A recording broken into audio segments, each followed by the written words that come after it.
Good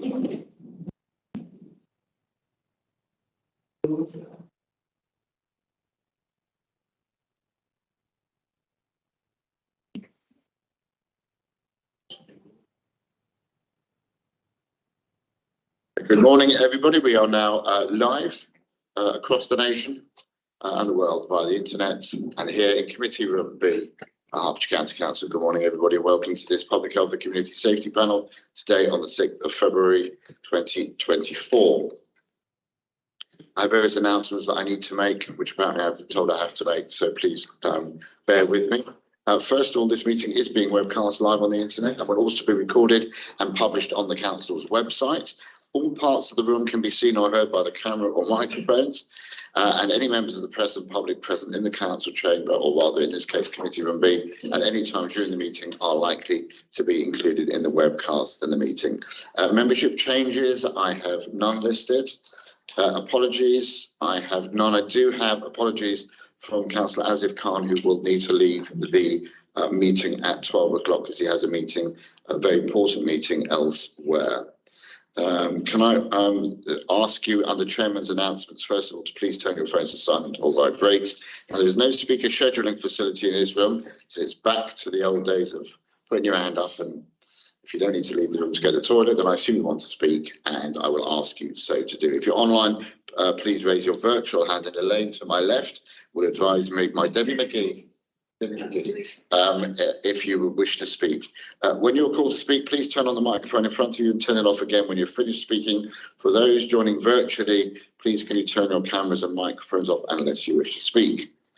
Before I go on to members' interest into the body of the agenda proper, can I tell you, you will have seen we do have a long and fulsome agenda today, and there's a lot to get through. Can I ask, therefore, for the fairness of those people who are presenting later in the meeting so that we have can give them our full attention as well, that we keep our any points or questions as to the point as possible, and I won't allow too much toing and froing by same speakers. If you can get everything out in one go, that would be particularly helpful, because I've got a lot of agenda and a lot to do, if possible. So, members' interest, do any members have any interest they'd like to declare in connection with any items again? John Hale. It's not an interest. I just wanted some clarity on the agenda. My apologies for not raising this before. I only noticed it this morning.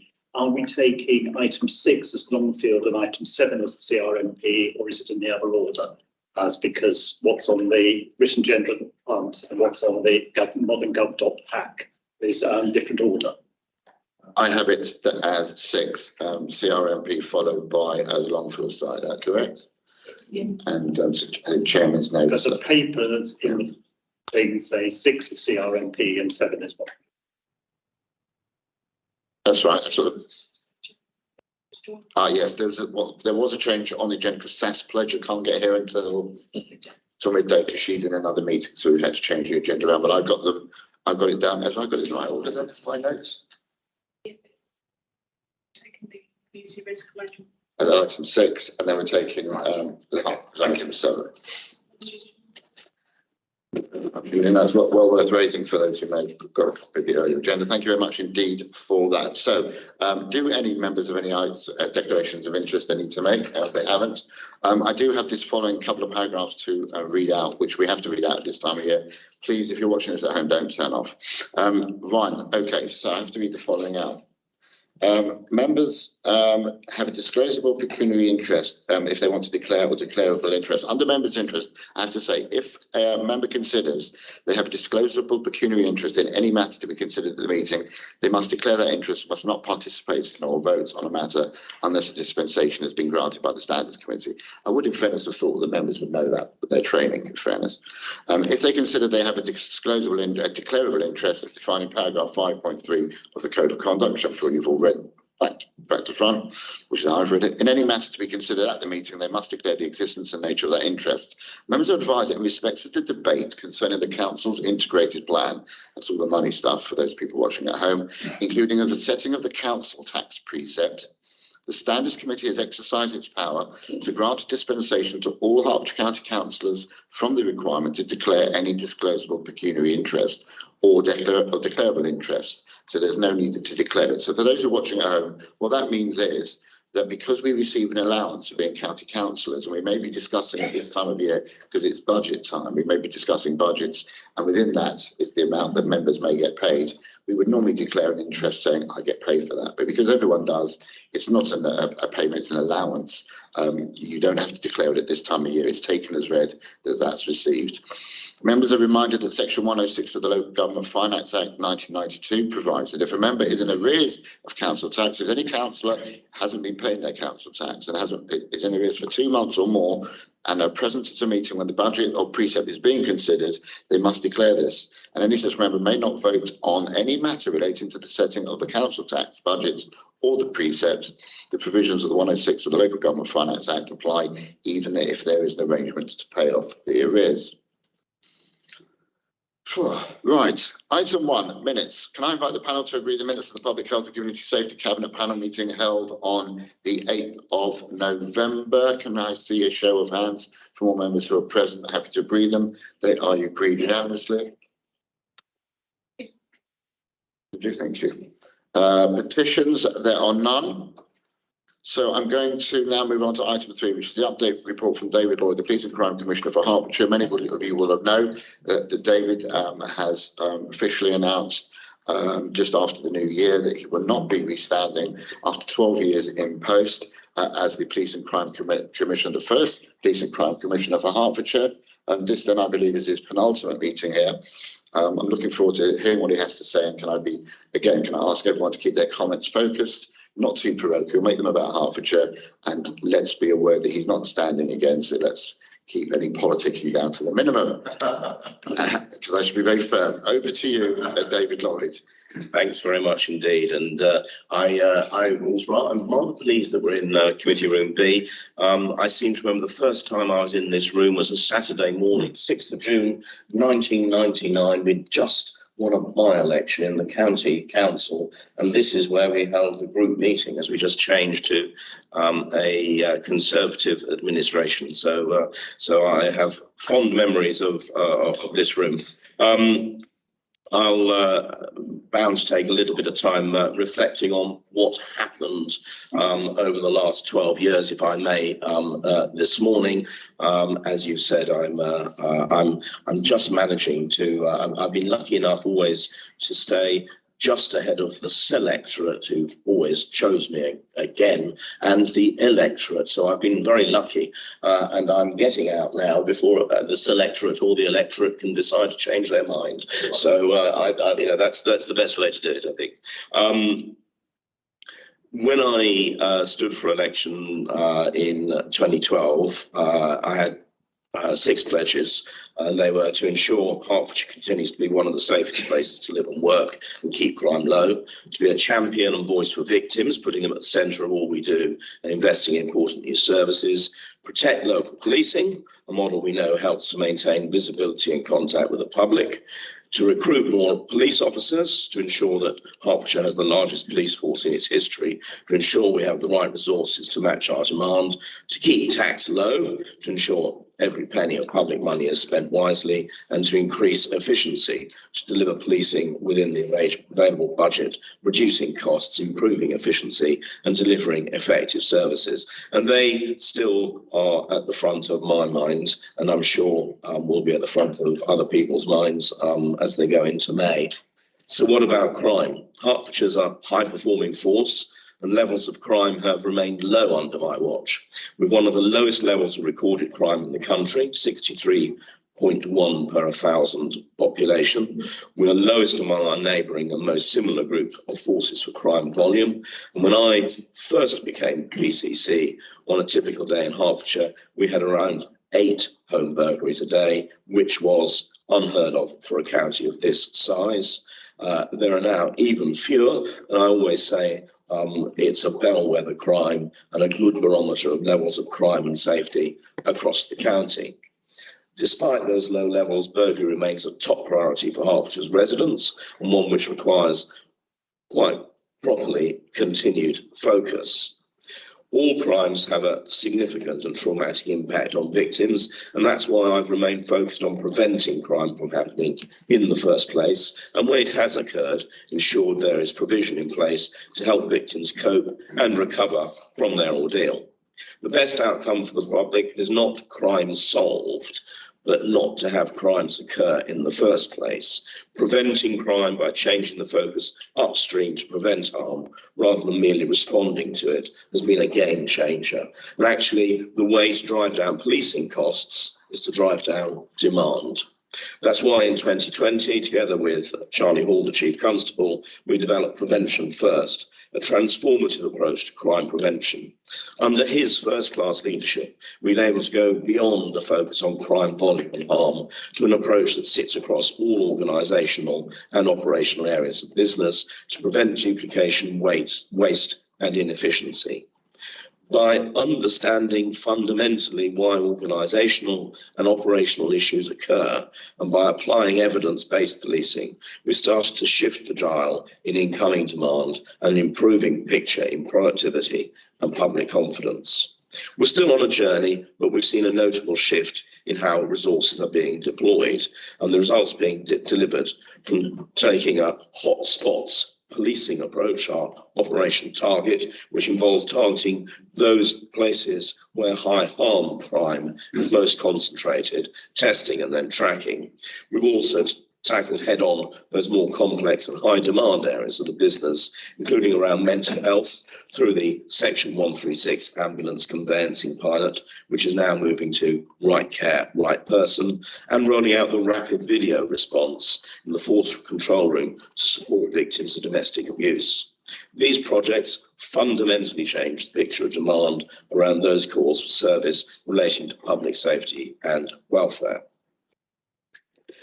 Beacon, our victim care centre, which my office set up in 2015, is perhaps one of the things that I'm most proud of. Through this provision, we've transformed thousands of victim experiences, providing a step change in the way victims are able to access a range of coordinated services to recover from their ordeal. Whether it's providing timely information, practical support, or emotional support, we are putting victims at the centre of all we do, ensuring that no one victim is left behind. Although Hertfordshire remains a top-performing force, there's still much we need to do to understand and respond to fraud. Fraud, sometimes referred to as a victimless crime. It isn't. The consequences go far beyond any financial impact. Our investment into the fraud and cyber unit is helping to expand our provision, but we still need to go further to bring offenders to justice. Our award-winning fraud hub within Beacon contacts everyone in the county who's been defrauded. It develops an action plan for victims, which includes liaising with agencies on their behalf, conducting a needs assessment and providing practice support and target hardening measures. Though not set up to investigate the crime or recover lost funds, they have been able to help victims retrieve £4 million in stolen money through effective advocacy with financial institutions and advising on the use of the banking protocol procedure. Last year saw the establishment of the Chrysalis Centre by my office. The centre has the potential to transform how we engage with perpetrators across the county.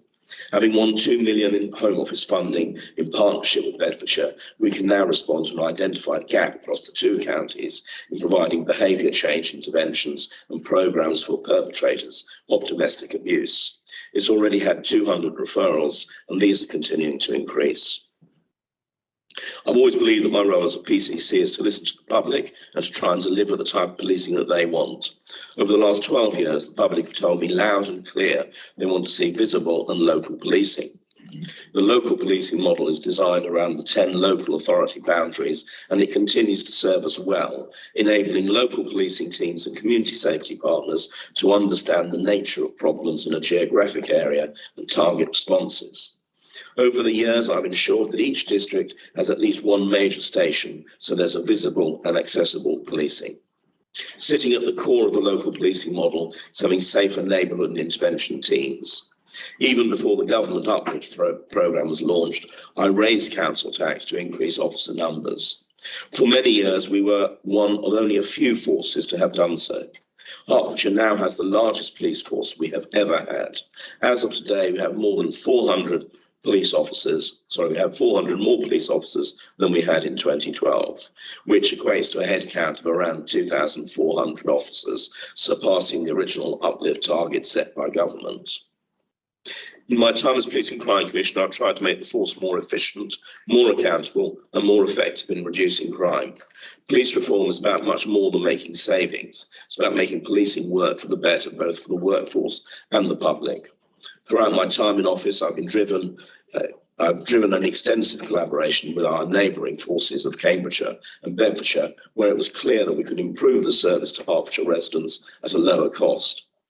Since 2012, we've achieved net savings of £32 million for Hertfordshire from collaboration with Bedfordshire and Cambridgeshire constabularies on protective services, operational support and organisational support. We've also made efficiencies and improved effectiveness through our closer collaboration with Fire and Rescue Service, which has allowed us to better share resources and make improvements around public safety. I still believe there's an opportunity to drive out further savings. Last year, the Chief Constable and I launched a joint efficiency and effectiveness review to ensure that we have a force that is fit for the future, that is financially stable over the medium term, and is better able to manage demand against resources. With 83% of our cost on workforce, I want to be sure that we're delivering the best service we can to the public at the times most needed. This review has helped inform the budget setting process for 24-25, and you'll know that I'm proposing a precept increase of £13, which I hope to squeeze through my last police and crime panel the day after tomorrow. Working with the Chief Constable, I've continued to have a good look at how we can best make use of public property and the police estate by reviewing our use of buildings and the potential for co-location of police stations and district council offices to improve partnership working and accessibility at reduced cost. It's no longer acceptable, if ever it was, to spend £9 million a year on running police buildings when we could be sharing estates.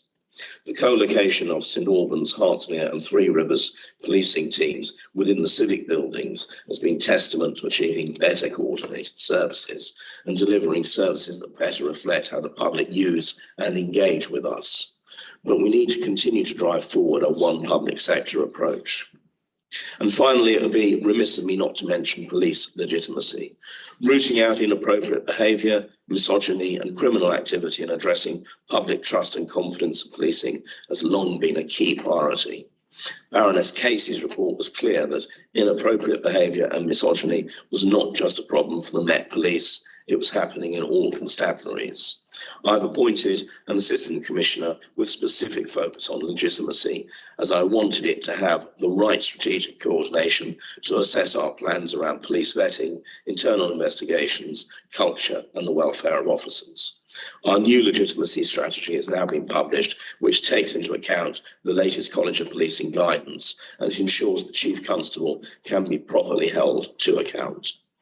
Since 2017, I've invested and continue to invest more than any PCC in the country in police complaints. My complaints resolution team makes up a third of my office, and we accept and deal with all police complaints relating to Hertfordshire police officers and staff. We record and undertake service recovery of those complaints and undertake trend analysis to identify those who are being complained about on more than one occasion. That information is fed back to local policing teams and to the constabulary's PSD, Professional Standards Department, to ensure that those officers are known about, that any risks are managed and that issues are addressed at the first possible opportunity. External scrutiny is an important part of police legitimacy. It opens police practices to communities for closer examination with a view to them providing constructive oversight, discussion and challenge. If done well, it can provide opportunities for the police to understand community concerns and take steps, where appropriate, to improve policies, procedures and practices. My office now supports the running of 3 independent community panels on stop and search, use of force and body-worn video. This provides a level of scrutiny of records, body-worn video encounters and complaints, which provide a key insight into the culture of the workforce. Its diverse membership ensures that views across different communities in Hertfordshire are represented, and its feedback and observations have been instrumental in helping to improve policing practice. That's the tour de force. Very happy to take any questions. Tour de France. We've got a lot of hands going up straight away. Before I do that, just to get you into the spirit of questions, first of all, can I ask that a copy of that presentation is made available for the panel for the sake of the minutes? Thank you. And before I go over to the question, my first question is, I hear the comment about the number of officers. How many PCSOs have we lost, and how do you feel about that? Because they were one of the linchpins, I think, of your tenure early on, but we appear to have almost none left now. The number that we now have is we've got the 175 PCSOs in the. I will check for the minutes that is exactly correct, because I don't have that number in front of me, but it's 175 PCSOs. It hasn't been helpful, frankly, that some councils have decided to remove funding for PCSOs. And as part of our budget, where we've got vacancies, one of the difficult decisions we're having to make is where there are vacancies that we're not going to replace them in the coming year. That is as much to do with the recruitment issue, but especially the budget issues. And so we will put a sort of foot on the ball at the moment with those 175 PCSOs, and hopefully in future years we will be able to expand again. But we're not getting rid of PCSOs. We have vacancies. We're not sacking PCSOs. We've got some vacancies. Right, thank you very much. I'm going to take the questions. I'm going to go 1, 2, 3. So I'm going to go John first, then Ron, then Sandy. Thank you, David. Couple of things on your PCP precept paper, and actually one of them follows on from what Maurice has just been talking about. In the paper you say, and I'm just not clear as to whether these are civilian roles or police officers, but you're saying that unless there is a change to the current grant funding regime for uplift posts, it is highly likely that any material savings going forward will have to come from reductions to the police staff establishment. That's the first question. And I notice elsewhere that you say that funding is one of your major risks for going forward. The second question is on the HQ redevelopment. I noticed that the funding, the cost of that has stayed constant over the last 12 months. It's roughly what you put in last year's precept paper. But it seems to have got pushed back about a year in delivery. I'd like your observations on why that is happening. And then the third question, as I mentioned to you by email last week, there was this horrific attack in London last week involving the use of caustic substances. One of the items I heard on the radio, they had somebody saying that there had been a significant increase in these sorts of attacks. And I was wondering if that was actually the case and if you had any information on that for Hertfordshire. Yeah, I'm happy to answer the precept paper, although clearly it's not here that I will be scrutinised on it. That's for Thursday evening. The government had a good policy that it wanted extra police officers. It's one that's measurable. It's one that's been delivered on and more than delivered on in Hertfordshire. But we were funded around those police officers. And so whilst perhaps in earlier years there might have been more of a question about reducing police officer numbers and police staff numbers if there needed to be savings made, there is a cliff edge in terms of funding. And if we go beneath the police uplift target, we lose significantly in the millions rather than in the thousands of pounds. And so you would then have to really go very much underneath to be able to have sufficient income to be able to do it. So it's a very narrow path, which means that we do, and indeed one of the challenges we have is so that we don't we don't come in under on those numbers. We have to hold sufficiently more police officers because, as this panel on many occasions we've talked about the numbers who actually are employed compared to establishment goes up and down on any 1 month of people retiring or leaving or whatever. So we need a significant number over. At the moment, I think off the top of my head, we're at 35 over, but we really need to ensure that we're always about 20 over, because quite often 1 month people will just decide that's the time they're going to retire and they will go at once. So that leaves the focus on police staff in terms of budget reductions. In terms of the HQ redevelopment, the planning at Welland Hatfield was took longer than would have been possibly expected, and that has pushed everything back. I was concerned that we wouldn't be far enough forward, that then there would be issues about running into an election and being able to take decisions running into an election or whatever. Thankfully, we have gone past that, and I think the building will be demolished actually by May the 4th, but it's important that progress is made.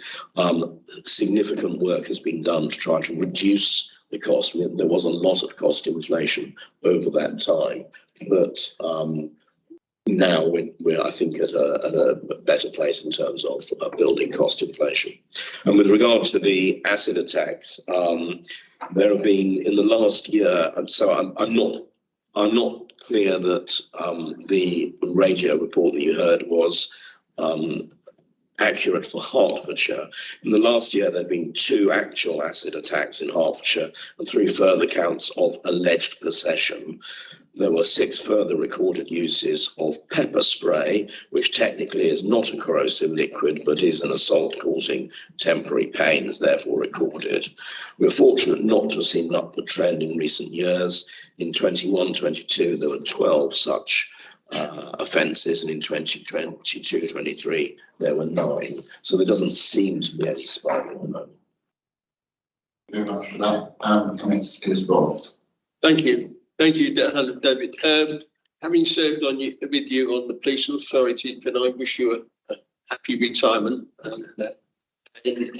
Could I just question the burglary figures? You say there's been a reduction on those figures, but my understanding is that over the recent months, so years, the emphasis of street gangs and other criminal types has been on shoplifting rather than burglary. They seem to prefer new items rather than second-hand items in order to fund their drug habits, as described to me by a police officer. And so therefore, we really should be looking at shoplifting as an indicator. And I just wondered, I don't think that was mentioned in your report. I disagree with you in part, and thank you for your good wishes. I disagree with you in part. I think the burglary is very much a bellwether crime, and I think that most people who have been had their house broken into feel violated in some way or other, and I think therefore it is a very important crime to keep close to. I agree with your with some of your summary though, in that it across the Western world, I've said before, across the Western world, which isn't just in Hertfordshire, across the Western world, since 1995, crime, or the crime which was looked at then, Home Office changes the way things are counted and whatever, but broadly crime, street crime, that which happens in the public realm, is down 75%. Shoplifting, you're right, has seen a significant uptick across the country. And my colleague in Sussex, Katie Bourne, has worked particularly hard around making sure that we can find ways of reducing it. And I think that the measures which have come in as a result of what she's suggested are starting to show first signs of working. But yes, it is also important. All crime is important, as I've said. Hang on, Sandy. Ron just asked my question. Well done, Ron. Excellent. You do, Ron. You did well there. Next is Sunny. Sunny, do you see? Yes, thank you, and congratulations on a long career. I believe you were a councillor in Milton Keynes back in the 1990s. So, I was in 1992, yes. so true public servant. If the chair would indulge just 1 second for asking my first question about acid attacks. Maybe because I didn't know this question was coming. I actually sit on the national panel for facial injuries, of which acid attacks comes from, and we actually had a meeting on this a week ago.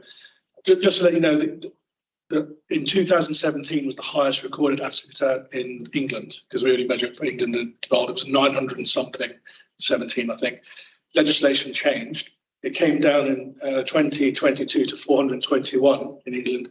It has gone up though in 2023, 710. And for reasons we don't know, the northwest of England accounts for almost more than 50%. And most of it looks like it's battery in origin. So it's quite an interesting feature that is coming highlights, but it is exceedingly rare, exceedingly rare. So sorry about that, Chair, just to understand that. David, if I could ask you again on the question of burglary. It's good to know that burglary has gone down. I assume a lot of it also has to do with over-the-counter technology, with doorbells, with cameras and so on and so forth. What about our prosecution, or actually bringing people to account for these burglaries? Because quite a lot of my constituents say it's all well and good that the police turn up, but actually they never seem to find anyone. Obviously, insurance is another issue around that as well. So I was wondering if you could say how we've done on that as well. Yes, I mean although it's broadly stayed level, you're talking at a low rate for burglaries. There is. I first of all don't entirely agree with the premise that that the media put out there, which is that the most important thing is the clear up rate, the criminal justice outcome on burglaries. The most important thing is that you don't get burgled in the first place. So I think that it's very easy, when we're talking about in many parts of Hertfordshire, burglaries halving. There are many wards in Hertfordshire which don't see a burglary, or parishes in Hertfordshire which don't see a burglary from 1 year to the next. And I think that we do need to reflect on that. But the criminal justice outcome rate is very low, and I think one of the problems is that often there are very few burglars. Many are involved in organised crime groups, as Ron's already suggested. The people who are perhaps more amateur may well be shoplifting rather than burgling. But although they're in organised crime groups, very often we will have caught someone for one burglary. They may well have done 10 others, but we may not have the evidence. The justice system changed a few years back around taking into consideration crimes. It used to be the case that very often someone would take into consideration their crimes, and indeed possibly crimes that they never knew had happened, but they may well take 20 or 30 or 40 for whatever reason. So the clear up rate was much better in theory. In practice it wasn't. We've also got a real difficulty around how we measure it, because actually we have never, in terms of criminal justice, worked out the specific outcome per crime in a way that's published. So what I mean by that is you could have a year where you have 100 burglaries, and you process from the previous years 100 burglars. So we've got 100 processed and 100 burglaries. And so the clear up rate that year is 100%. And then in another year, because of the way the system works, you might have 10 burglaries and 100. And at that time, you'd have a 1,000% clear up rate. So actually, we need to change that around as well.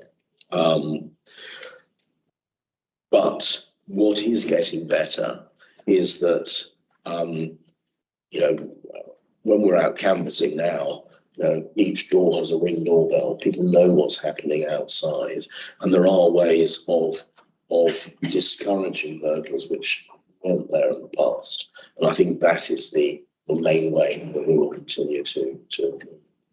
Thank you very much indeed, colleagues. Thank you. I'm aware, John, sorry, I'm aware that we've really got to move on, and I'm sure there will be other opportunities like the Police and Crime Panel, and also I think there's maybe another opportunity, but certainly something coming up in March. So unless it's urgent, I'd rather not be toing and froing. I've got two comments that I want to make. One is a question, which might be a question everyone wants to know. First of all, can I just say that in relation to my eldest son, who was working in a shop, in a mobile phone shop in Bournemouth, in the run up to before Christmas, and there was a burglary. He was on his own. Two men came in and forced him to. Anyway, it was a very unpleasant situation. Police came along, took all the details.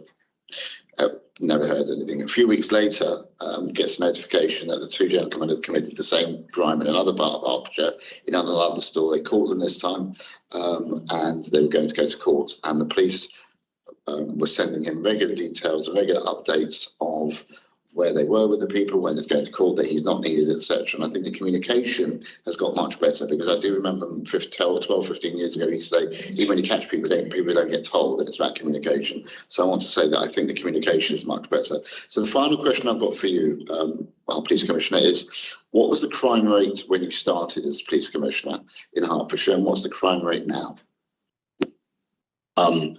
I haven't got that figure in front of me, and I'm not sure what you mean by crime rate. I know that sounds very technical. You gave one early on about 65.9 per 1,000. Oh, sorry. Yes, right. How many crimes per 1,000?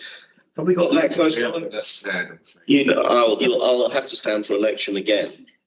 On the basis that that's really not necessary. I'm sure. No, I just think it would be an interesting. I just thought I ought to, as an impartial chairman, ask a tough question, and I haven't. There's no answer at the moment, but I'm sure we'll get one. Sandy's already writing down. He's got a leaflet in the offing. Right, okay. Can I just, bearing in mind we do have a Police Crime Panel update coming in a moment. David, look, I was thinking what you were here, you were the deputy leader of the county council, weren't you? All those years ago. And so I do wish you well. I'm not sure if we're seeing you in March or not, but if we're not, then can I wish you well? Anyone who puts their name forward for public service from all parties and does so for the right reasons should be applauded in my books. I think most of us, I would think that I've met over 25 years, have always sought to be doing the very best we can for our community. So I'm very grateful for the efforts you've put out there, and in a collegiate way in which you have worked, particularly in Hertfordshire, which decided with you not to go down the joint police and fire and rescue model, but we still managed to work together very closely. So I'm grateful to you for that on several levels, and I'd like to offer in the minutes our thanks to you for those efforts. You are, of course, as they say, when you're found not guilty, you are free to go. And we will see you again very soon. Thank you to you and to your officer. Thank you very much indeed. Colleagues, we have, can we just agree to note the update? We can, thank you very much. Item 4, Police and Crime Panel update from the Council's representative, Adam Mitchell. Very much. So I've attended 2 meetings so far. The first was the meeting of the 23rd of November, and the 2 main topics we discussed were public questions. We had public question on cold calling and door-to-door sales and stop and search, and they were answered okay. But I think most of the debate was around how the question was answered.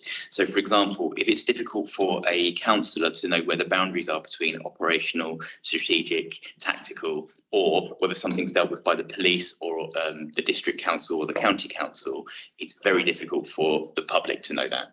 And so I think so when we have a question that isn't sort of in the remit of the police, we need to be better at signposting to the correct area for those questions. So that's one thing I sort of picked up there.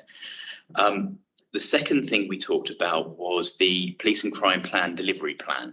And what that is a 5-year plan that runs to 2027 that outlines 147 priorities for the police.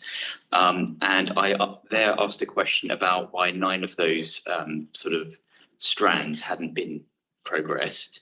And the answer that I was given was that there's changes in legislation going on at the moment that means that will affect those strands. And so they're being delayed by a bit, but there will be progress by the end of the period. So that was the police and crime panel then. And then the second session that I attended was a online training session, which is about the scrutiny of precept. So we had a presentation, excuse me, had a presentation on scrutiny of the precept. We had a discussion on the key lines of inquiry. How does the funding match those 147 priorities that I mentioned before? And a discussion on what form our questions would take, because the actual full meeting is on the 8th of February. So I'm quite happy to take any questions. I'm still new at this. I haven't done a whole cycle through yet. And I think some of the things are things that, rather than looking at dictionary definitions, are going to be the things where I pick it up as I go along. So I'm quite happy to take any sort of general questions or anything. I know Ron wants to go into it very quickly, because I've seen these and I've been on 1 or 2 of them. As a relative newcomer to these things, what effect do you feel it's effective, or and the panel, do you think has actually got a role to do, or it's just there for the sake of having it, or what is your views about it? Because I have mixed views over the years about this, and I'll come to Ron in a minute.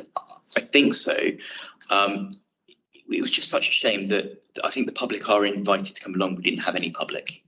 Okay, so and in some cases that I've seen, for example, questions from the public, the answers that were the written answers were quite short, whereas actually David's pretty good at giving a spoken answer.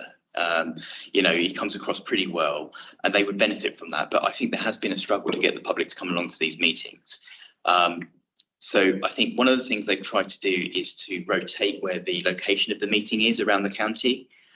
So that might be one thing that helps with that. But I think we need to look at other ways of sort of engaging the public, because I don't think they are at the moment. Thank you very much, Ron. Thank you, Chair. Yeah, thank you, Adam, for the report. I wonder, Chair, though, if bearing in mind that we heard some detail there, and the fact that it's taking time when we're short of time, that perhaps we could adopt a practice of having a written report from from whoever it is, be it an officer, be it the representative, so that we can have perhaps more detail. But then at the same time, it would take a couple of minutes. They can add detail, the representative can add detail, and then we can ask questions. And overall, I believe it would save time, but it would also give us more information earlier, so we would be more prepared for the actual meeting.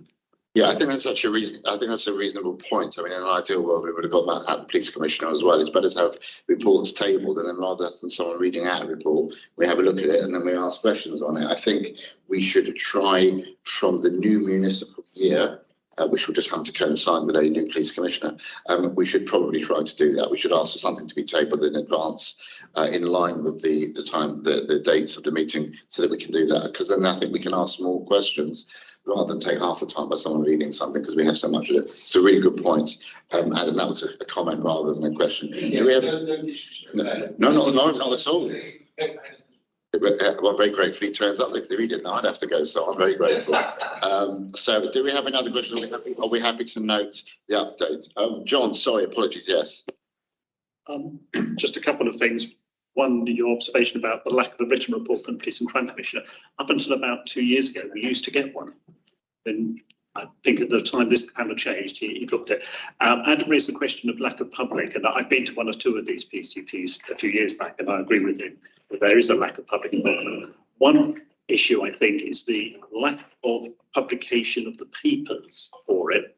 For instance, the papers for Thursday's meeting only went up late on the 1st of February. In fact, I had already emailed the thing to find out what was happening with them. I then had to email again because one of the links didn't work. But they put the papers up 7 days ahead, and in it says, if the public wish to ask questions, they have to give 7 days notice. So perhaps they could think about perhaps giving a month's notice of this, and that would give a chance. That's definitely something I'll feedback. Yeah, thank you. Yeah, I think I think what we tend to see in roles that we play over the years and that we carry out in elected capacities, that we tend to get A, the people that shout the loudest think they're going to get more done, and B, people tend to come to meetings when they've got something they're really upset about. Otherwise, they don't come, which is a bit of a shame. It's a difficult one. Maybe we could do more webinars, more Zoom, get people, because some people can't, they've got kids, let them dial in, etc. But there are ways that we can be using technology, I think, in a better way to reach more people as well. Maybe sending out a note via the OWL system, neighbourhood watch, say, did you know you could be involved in this one, is in your area this time around. But these are all suggestions you can take forward, perhaps. I have spoken to Elaine and I will put some notes in the minutes. Fantastic. Yeah. Thank you very much. Adam, are we happy to note the updates? There we go. Thank you very much indeed. Adam, thank you very much indeed for going to that meeting. Next, item 5 is the proposed integrated plan for 2024-5 to 27-28 for public health and community safety, the one directorate. I've got Alex Woodman and Sarah Perman to present. Alex, is it with you first? Thank you, Chair. Good morning, panel. I'm conscious that the IP has been around many members and you're familiar with it, so I don't intend to go through the entirety of the document. This is being shared with this panel, as it is all panels across the county. The areas that I proposed to focus on this morning was the specifics that I think relate to community safety and in particular public health. And of course, Sarah's with us as well. So there'll be any specifics on the public health grant. The key lines around it is that we've been asked, as has every directorate, to look at our spend against the backdrop of the national position and the savings that we're trying to make. And I think what we've been able to do as a directorate is find a way forward where we have looked at efficiencies. But I think the areas that I did want to pick up on and highlight this morning, that where we have made those savings, we've been able to present or protect areas of our frontline delivery. There have been a number of pressures that we've been supported with this year around inflationary costs and areas like that we were supported with against the core part of the county's budget. And we have also been able to secure additional funding in the region of 3.5 million for the adaptations and the enhancements to the fire stations that panel will be aware of. And of course, we've got the paper later on today on Longfield. And again, that's another significant capital investment that we've received. So yes, these are very difficult operating position that we find ourselves. But again, that's against the backdrop of a national position. I'm confident in the approach that we've taken and the ability for us to deliver our frontline services within the current budget position that we've got. I think, Chair, if you're happy, rather than me going through the details, I'll open up to any questions. Is it worth just taking all the officers and then come to our members? Is that okay? So Sarah's next. Thank you. I'll also be relatively brief. The key points from me are that you'll be aware the public health grant has been under pressure for several years. We've actually seen a real terms cut of around 26% since 2015-16.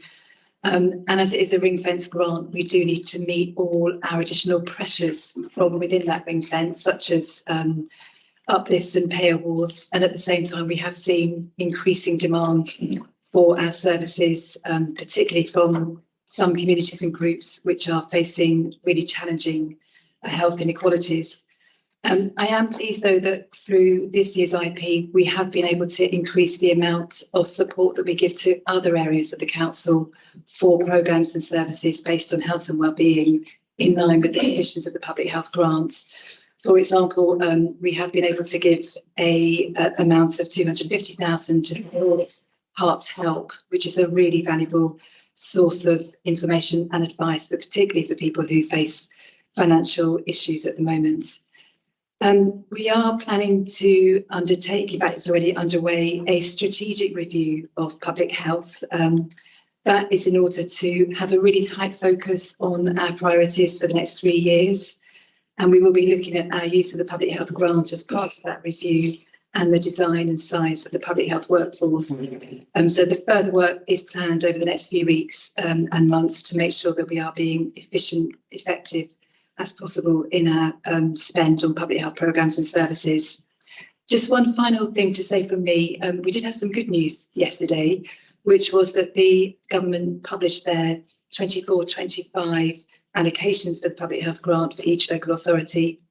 We have heard that we will get an increase in Hertfordshire of around 2%, which translates into 425,000 for our IP.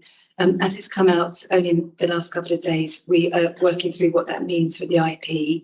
I suspect it will mean that we are in the positive situation of not having to draw down as heavily on our public health reserves as we were planning to, but we're working through the detail and waiting to hear what the conditions are from central government for that increase. Thank you. Thank you for taking comments. I think you wanted to come back, Alex, with a comment. Just one point, thank you, Chair. I think it's important to reiterate to panel, as we know, Sarah's role as DPH is the standalone operational independence role. I think it's important that I give you assurance that even though we've amalgamated community protection, we still have that structure in place for Sarah around the use of that grant. And I think also noting that colleagues from the Department of Health and Social Care for the regional team recently came in to work with Sarah and I to review our position, to spend the approach that's taken. And I think we've got a very positive response from them around the direction of travel that Sarah has taken and the confidence and assurance in the use of that grant. So I think it's just important that panel are aware of that and that we do have that assurance from our regional team. Thank you. Just before I move over to the first two speakers, so just to remind people who may be watching this, who may not realise that the money that we're talking about in relation to public health doesn't actually come out of the general taxation from Hertfordshire County Council. It's actually a grant of around 53 million, I think, that comes direct from government that we spend on matters relating to community health. So it's not raised by the council tax. The actual directorate, even though the whole directorate has a budget of around about 100 to over 100 million, half of that comes from government that we have to spend on specific matters, specific items. We have been looking in this budget round at working out if there's other ways that we can use some of the budget to assist with other areas that have got difficulties, and has to be within very carefully within the rules of what that money can be spent on. So I think it's 2.4 million pounds that's going to go into other services. A does meet those criteria, and B, so it's not a cut. It's actually, we've saved that, and that's going to be used somewhere else. And I think that's quite important to understand as well. We're not in the business, particularly in public health and community safety, of cutting services. We're just going to try and help other people with theirs. I've got Sandy Walkington and then Ron Tyndall. Sandy. Yes, thank you. I've got a number of questions, mostly relating, I think, to, if that probably all to public health. I mean, it was a staggering figure that Sarah just gave of a 26% cut in real terms since 2015-16. Now, I know that we just spend what the government gives us, and I don't know the answer to this, but do any councils top up? I mean, are there examples around England and Wales where actually councils do say this is so important that we put something into the pot as well? I know that we've got no money, but it's interesting to know that. And then this internal market point. I mean, and I scrutinise the environment portfolio as part of the IP scrutiny, and they are the very happy recipients of some funding for their health walks, which is a brilliant programme. And I mean, now I'm not in any way denying it's a brilliant programme, but they were happening anyway. So it's not as if this is a new initiative. So it's money being taken out of what public service was doing in order to bail out another portfolio which otherwise would have to cut something worthwhile. So it's not really additive. It is kind of negative, that message. And I mean, the whole strategic review, I think that's going to be really fascinating. Obviously, it will come back to this panel. And one of the things that, I mean, the radio has been full of items the last couple of days, and this whole issue of under fives and really massive health issues that we're facing as a country because of the incredibly poor health of under fives, increasingly poor health and teeth and all the rest of it, and what focus that might need to shift in terms of how we spend our money. And then finally, health visitors was on the radio today, and that some local authorities are just completely failing to deliver. Now, I may say that my daughter-in-law with new baby, who she's Polish, by the way, came to live with us temporarily, having been evicted. I'm glad to say they're now properly housed again. And she was absolutely stunned and amazed that she arrived in Hertfordshire. And a week after she arrived, there was a health visitor knocking at the door and coming to see her. So all I can say, she thought that was seriously impressive that they caught up with her that quickly and the system worked. But what is our situation compared with elsewhere? Because again, that was a pretty stark story this morning on the radio. Thank you very much, Councillor, for those questions. On the first one about other councils, there is, as you would imagine, huge variation across councils in the way that the public health grant is spent. There are some councils which have a broader range of programmes and services than we do that are covered by the public health grant. In others, a narrower range. There are some councils where there is a top up from council budgets, but increasingly we see much less of that given the extreme financial pressures that local government are facing. There is also top up from other partners. So, increasingly we're looking at arrangements with our NHS Integrated Care Board colleagues for pooling budgets, particularly around the preventative programmes and services that we have in public health. That again is becoming more and more difficult because other partners are facing financial challenges, but it is a source potentially of revenue in more stable economic times. The question about internal commissioning is actually very relevant and topical. The health walks example is a good one. In that case, it wasn't additive, but there is a potential risk for these programmes and services that they would not have been able to continue if public health had not come with some additional resource. We are, as part of the strategic review that I mentioned, undertaking a review of all of our internal commissioning arrangements. We did do a limited review for the Department of Health and Social Care of value for money, a report that was produced as a result of that, which I'm happy to send round to councillors for information. That showed broadly that we do get value for money through our internally commissioned programmes and services. But it did raise questions about whether we could do more to be more effective and efficient in the way that we support other councils' areas of work. So, in fact, tomorrow we are holding a workshop with senior financial leads across the organisation to look at whether we are putting our money in the right places through our internal commissioning arrangements, and whether we could have a different process of monitoring those outcomes. And again, I'd be very happy to bring information from that piece of work back to panel. And absolutely, children's health and wellbeing is a priority for us, and as it is for wider stakeholders across Hertfordshire. And I'm keen through this strategic review to look at whether we are doing as much as we can to support children's physical and mental health. There's a lot that we already do with our budgets, and I'm looking to make sure that we have that assurance that we are being as effective and outcomes-based as possible. Particularly looking at areas such as children and young people's mental health, where we know that there are real challenges since the pandemic. On the question about health visitors, we actually have a paper chair on public health nursing later on the agenda, and my colleague Aidan Dunn, a consultant in public health who focuses on that area, will be speaking to that. Perhaps in the interest of time, we can pick up that question about health visiting numbers as part of that agenda. You've got plenty of time now to prepare an answer. Before I move on, thank you for that, Sandy. Thank you, sir. Before I move over to Ron, can you turn your microphones off? Yes, thank you. Right, so this is right. 26% cut in real terms. Does that mean that we were getting the right amount of money at the time and now we're getting too little, or we were getting too little at the time and now we're massively under, or were we getting too much at the time? Because we have very healthy reserves and we have to spend those reserves. The government's got very strict rules in place, and Sarah's been working out. Our former director, he was very good at squirreling it away. So we've got good reserves. So one has to question to what extent the cut from the government is saying, hold on a minute, we've been giving you all this money, you've got the reserves. You've got to remember what happened. We had COVID, right? We got lots of extra funding came in to deal with matters around COVID. Post-COVID, cans of worms opened and we saw other issues which we're now working on and funding, etc. So I think the jury is out a little bit on whether or not, just because it's not kept up with inflation, whether or not it's a cut in services. And we've been working very hard to ensure it isn't. You must keep some reserves, but we have in Hertfordshire more than we should have. And Sarah's working on ensuring that isn't the case. Whilst 2% isn't exactly something I would applaud when inflation is now around about 7% or so, the fact still remains that it's £425,000 more than we had.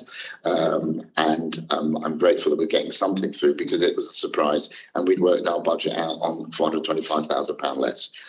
So I hope no one else is going to come asking for that, because we're having it. Can I move over to Ron and then to John and then Colette? Ron, over Thank to you, Chair. Can I make just a quick comment and then a couple of questions?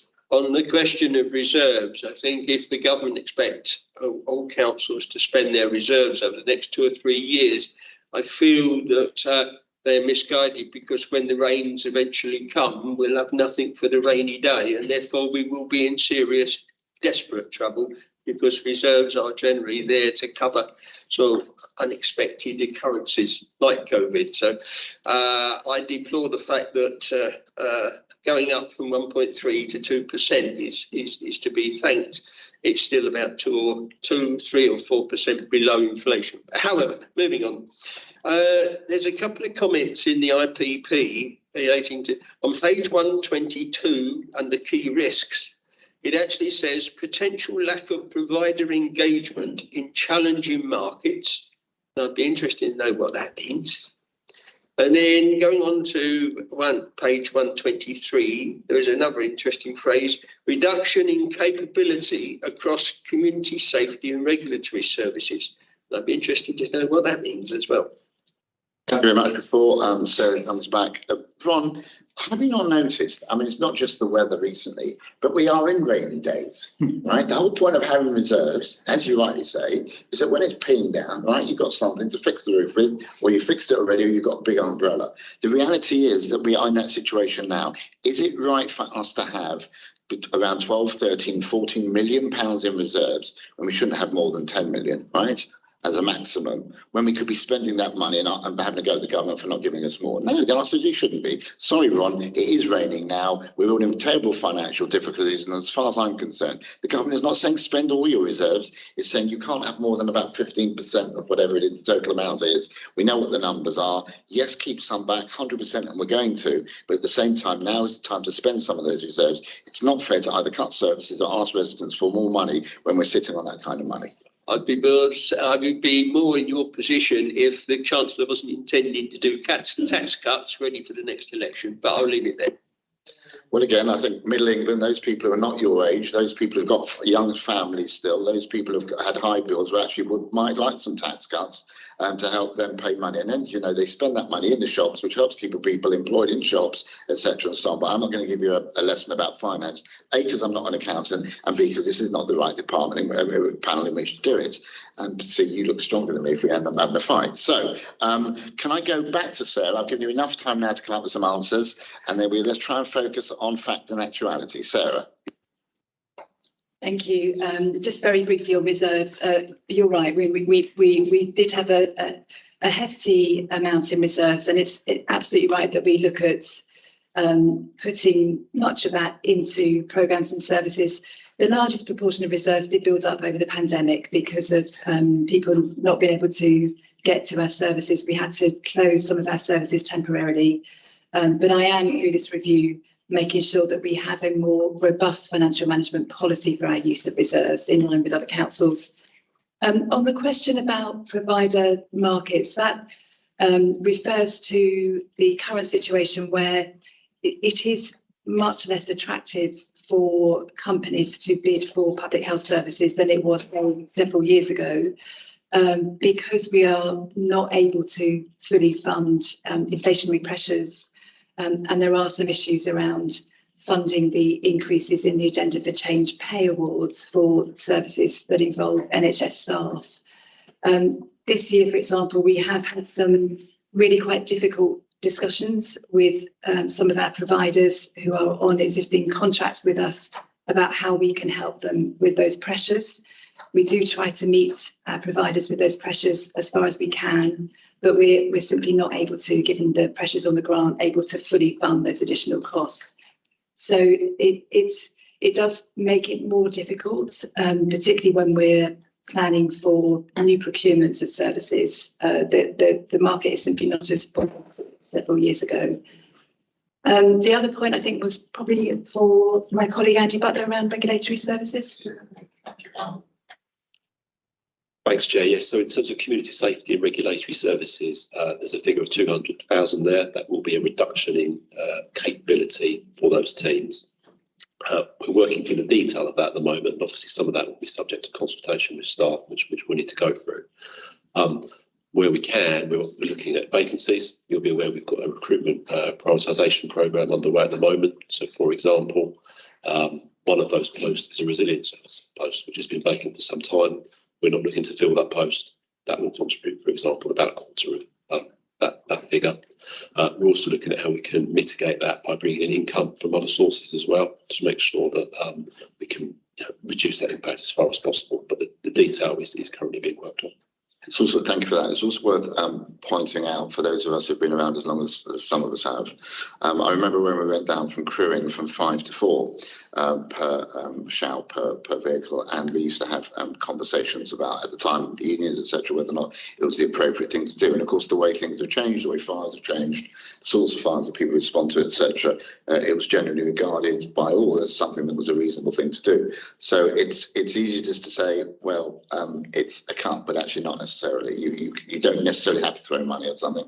We are finding ways of making an appropriate saving, and I am grateful that the majority, I mean, compared to some of the percentages of other areas of the county that have, I think, community safety and, of course, public health as well, I think we have made our case very strongly with the sorts of frontline services that we provide. Why it's not necessarily the case that we can just have a percentage says, go to your areas and cut that out, and everyone's the same. It can't be, even though we're much smaller in relation to the quantum of the entire budget. We've made a very good case as to why it is we need to hold on to what we're holding on to. And as I've said, I think it's good that we're being listened to. Thank you, Ron. John Hale's next. Yeah, thank you very much, Chair. I was very pleased to hear the assurances from both Alex and Sarah about the protecting frontline services and making sure that we make the most efficient and effective use of the monies available. And I'm delighted to hear that we have getting slightly more money from the government than we had expected. It's always better that way round than the other way round. On the subject of cross-funding across the council, looking at the IP pack, I think it was 7.3 million in 23-24 that was done by internal commissioning. I think it's, Chair, you suggested it was 2.5 earlier, but it's 7.3 million. And it's now gone up to 9.4, which is probably where you've got the 2.7. We also, though, in the IP pack referred to where we are supporting the cross-country cutting transformation programme with things like provision of data intelligence, upskilling frontline workers, other collaboration, all of which is great things. Does the public health team receive funding back for providing those services? That was one of my questions. My main concern is this, and I have to admit, I need to go back and refresh my memory on the public health strategy, which presumably we were beginning to think about renewing anyway. My concern, especially based on what has been said in recent days and months, is on our provision, on our focus on the 0 to 5 years old. But I'll look forward to hearing what's said in the later item about us up in nursing, because I think that's an important part of that. But that's my main issue. My main question is on that cross-funding. Thank you. Thank you. Whilst I was preparing, what's the 2.4 million pounds I was referring to was the money that we're managing to find from the public health budget. Budget health grant that can be used to assist elsewhere. So I think we just there was a slight increase. Yes, thank you. Okay, Sarah. Yes, so we do have a system whereby we cross-charge other departments who use our support teams in that way. So the main teams that provide support to other directorates are the behaviour change unit, the evaluation team and the evidence and intelligence team. really good cross-directorate working, particularly strongly around adult care services and children's services. As you could imagine, a proportion of project and staff costs is recharged. We don't seek to make a profit, that would be wrong. We do seek to recover charges as much as we can. Thank you very much indeed. I'm going to go to Colette Wyatt-Lowe, and then I'm going to call Azif Khan, who is online with us, and then back to Sunny. So Colette first. Is this one? Okay. I was interested, it's more a comment, but Sandy, when you were starting off what your question was, as it were, you referred to the fact that you chose health walks as an example, where basically you're saying it's money that being siphoned off from public health to subsidise another council service. But I would suggest that everything that public health does that improves the health of the nation, improves the health of our population, is an upfront investment that will be saving costs further down the line. And I'm hoping that, Sarah, when you have your meeting tomorrow, which clearly you are going to be looking at, that we do try and protect those preventative services. And when we had the IP, one of the points I did make there was how the importance of prevention in everything that public health does, because if you can prevent people from getting ill in the first place, you are then saving costs across everybody's budgets as we move forward. Thank you, Chairman. Yes, thank you very much indeed for that. We're going to move over now to Azif Khan, live from our Watford studios. Is it? Oh, thank you. No, not quite Watford, but just the west of London. Can I ask just questions on going to the IP pack on page 138, 139, and just looking at trading standards and the reduction in their budget. Would it be as effective, given that we are now into year 6 or 7, 8 of Brexit, and looking at the legislation there and the impact there of trading standards? So would the service be as good? And the other thing was about County Community Safety Unit as well, and the work that it does working within the communities to reduce both crime and disorder, the impact that it has as well. So just it's about impact. Do these budget cuts actually have a reduction in the impact of the work they're doing? I think I'm going to ask Andy Butler to do that. Can I just point out, I think, as if in fairness, I think it's actually about 3 to 4 years in relation to Brexit, because nothing actually happened for the first year, 4 years after the vote. It's only about 2020 that things started to go the way they've gone. I'm not commenting on the way they've gone, but just a moot point there. Moving swiftly over to Andy to answer the question. Thank you, Chair. So in terms of the money that went into training standards, there was an extra £75,000 per year, 3 years, recognising the quite significant demands on the training standards team as we moved from predominantly European-based law to UK-based law. So a lot of training impact, a lot of training required for the team, a lot of upskilling, a lot of work with businesses to understand what that means. Now, whilst that hasn't gone away, we are seeing that reducing now. So, we're now going back to the position we're in pre-Brexit in terms of budget. So it's a 3 year, 75k to meet that pressure. In terms of the CCSU, I think that's a similar answer to I gave to a colleague to my left in terms of that work is underway. The detail of what that means for our community safety work is still to be worked through.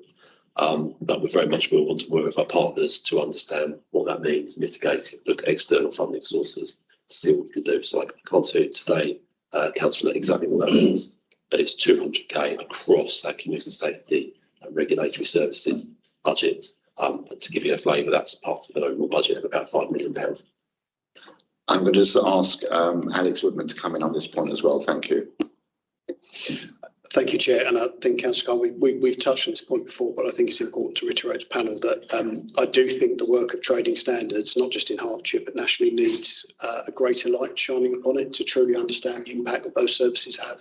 I don't think there's anywhere in the country that, and I don't mean that in a negative, but to understand the demand, the specialism, the vocation that sits behind our trading standards colleagues is so important. And I think too often there is a lot of light shone upon policing and their role, clearly important, but I don't think we shine enough light on trading standards and the excellence of work that goes on there, the complexity of work that sits behind it. So we have committed to panel, and you will have seen more work coming forward, but also some work that Andy and I are doing to make sure that on a national level that there is the voice and noise in the system to keep the pressure on around understanding the work and demand that sits because of the support provision that's given to some of our most vulnerable. But there is nobody in this room nor in the UK that isn't touched in some way by the work the trading standards do to keep us protected and safe, whether we're purchasing things online, working with trades or any other areas. So it's a piece of work that often goes unsung, but we want to ensure that we shine a light on that. Thank you, Chair. Thank you very much indeed. Thank you, Azzy, for your question. I'm going to come over now, I think, to the final one from Sunny. Sunny Thusu. Yes, thank you. I used to have a number of debates with your predecessor with regards to public health funding. And it was about 2 years ago, just after the government had given quite a large increase in public funding, but obviously during the COVID period and the year after that. And there was money left over. Now, there was a discussion at the time, what was going to happen with that money? Was that going to have to be given back, or whether we're going to reuse it? So an update on that.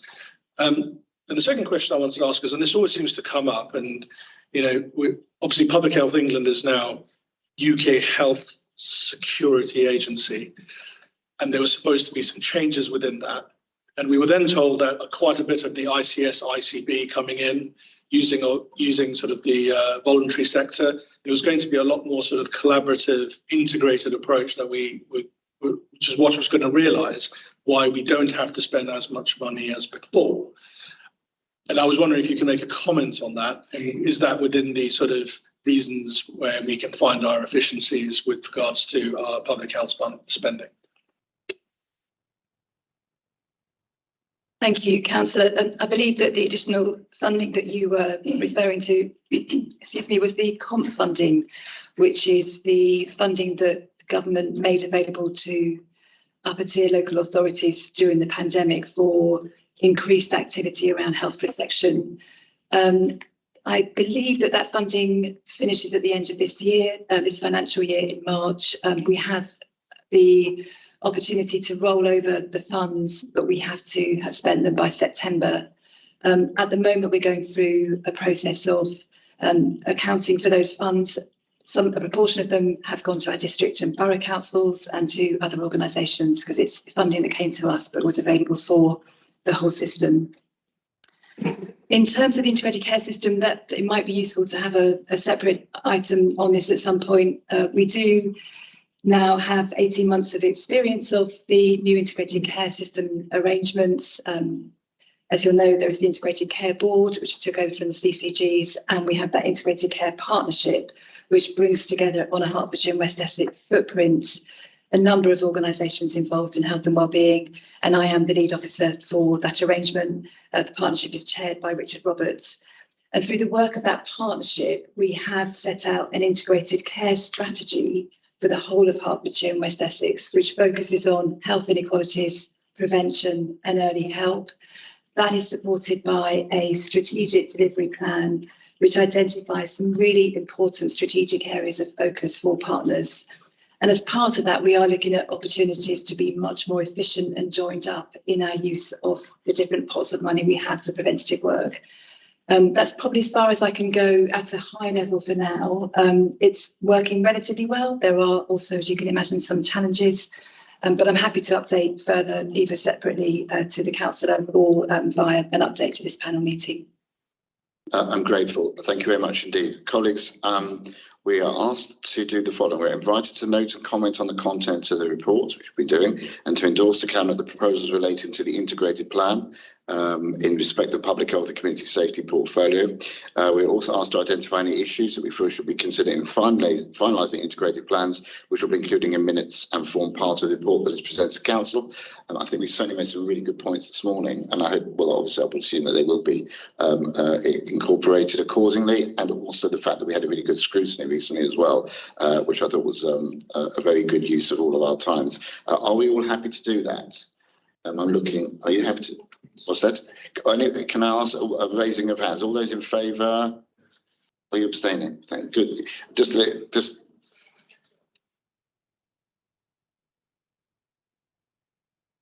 What are you doing as if? Are you? I'm are you going to against? abstain, I'm afraid.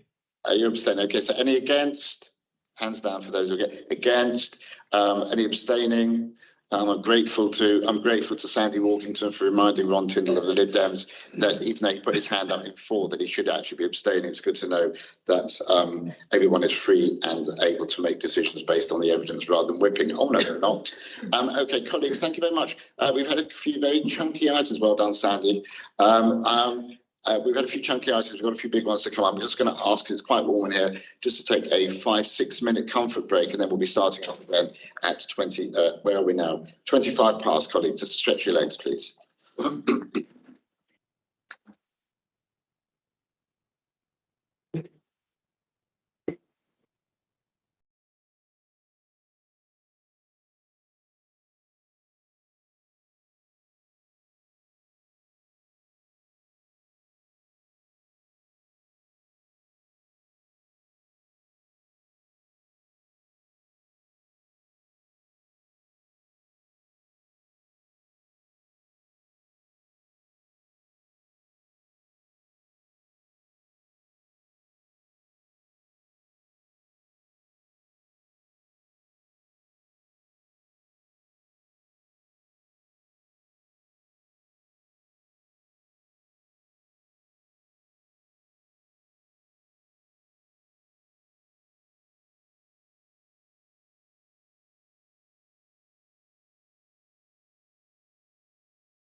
back to this second part of the Public Health and Community Safety Cabinet panel on Tuesday, the 6th of February, here at Hertfordshire County Council. We're now on to item 6 of the agenda, which is the Hertfordshire Fire and Rescue Service Community Risk Management Plan, approval of publication, and I'm going to invite Alex Woodman to present. Thank you, Chair. Again, on this item, I'm conscious that panel have seen this has been through this panel a number of times, and my colleagues will be aware of the history around it. But if I may, just for a few moments, I'd like to focus on a couple of areas that I think are really important for panels to be aware of. The plan itself is an evolution of what used to be called our Integrated Risk Management Plan. Change across the sector, Community Risk Management Plan is the new language on it.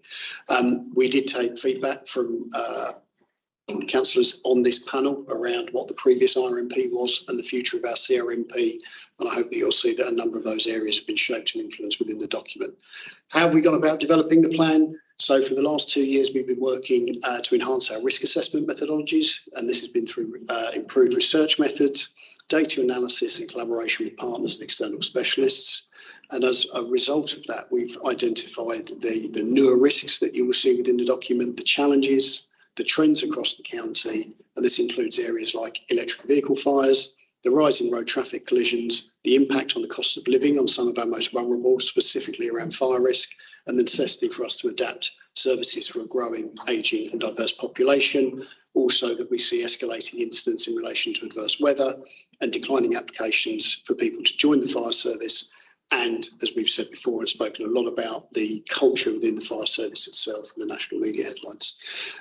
There's various opportunities the service can leverage in mitigating risk, such as using improved understanding of risk into our smaller geographical areas. And this is allowing us to create localised plans based on that local risk, using new and emerging technology for rescue efforts and strengthening collaboration with communities and partners to enhance outcomes. And also we're looking at what more the service needs to do and how it will need to refocus activities over the coming years to effectively reduce and mitigate risk under what are 5 new service priority areas. The first being around keeping our communities safe, and this is all about how we prevent and protect communities from potential risks. The second area on how we respond to emergencies, and this is how we prepare and effectively react to the support communities need in times of crisis. The method in which we engage with our communities, and this is about how we use effective communication to support the safety and well-being of our communities and how it engages to gain insight, encourage involvement and build relationships. The further areas around workforce excellence, and this is about how we attract, how we retain and how we keep our staff safe and healthy. And then our sustainable service transformation. This is how we anticipate, adapt to future changes and ensure long-term efficiency, effectiveness and sustainability of our services. And each of those 5 delivery plans are going to be our key core documents.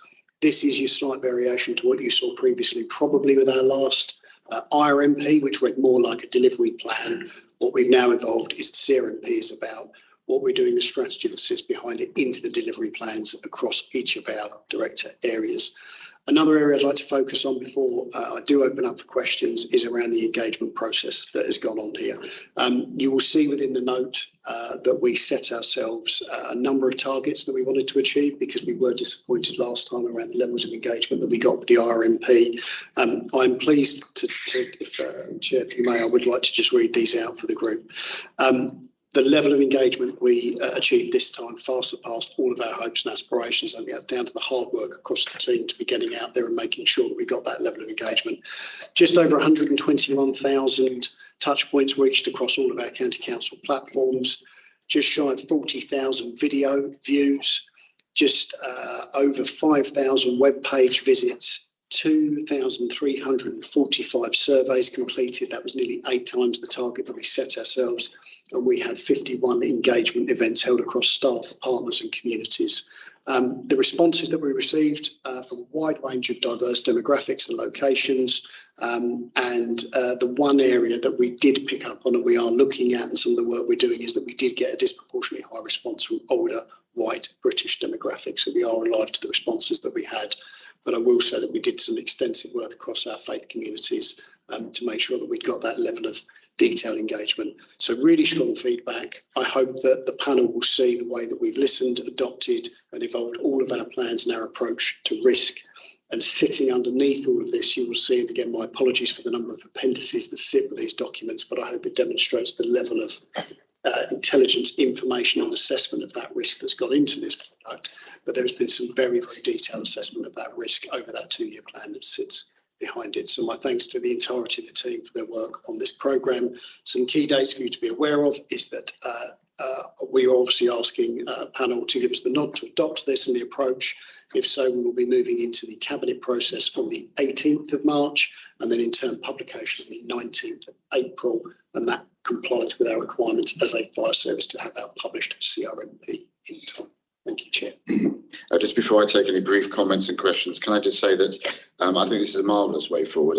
Historically, the fire service is one that we always respected, but it was always a little bit distant from people. I think it was a case of, this is what we do, and we sort of didn't interfere. I think what's great now moving forward is that it's far more receptive to people on the ground, a lot more communication. Yes, we still are working at finding the areas where there've been inequalities, like health inequalities. We're doing that as well with public health. But the sheer number of responses that we've received goes down to the effort that officers have made out there on the patches, as it were, to try and get people to respond back to us.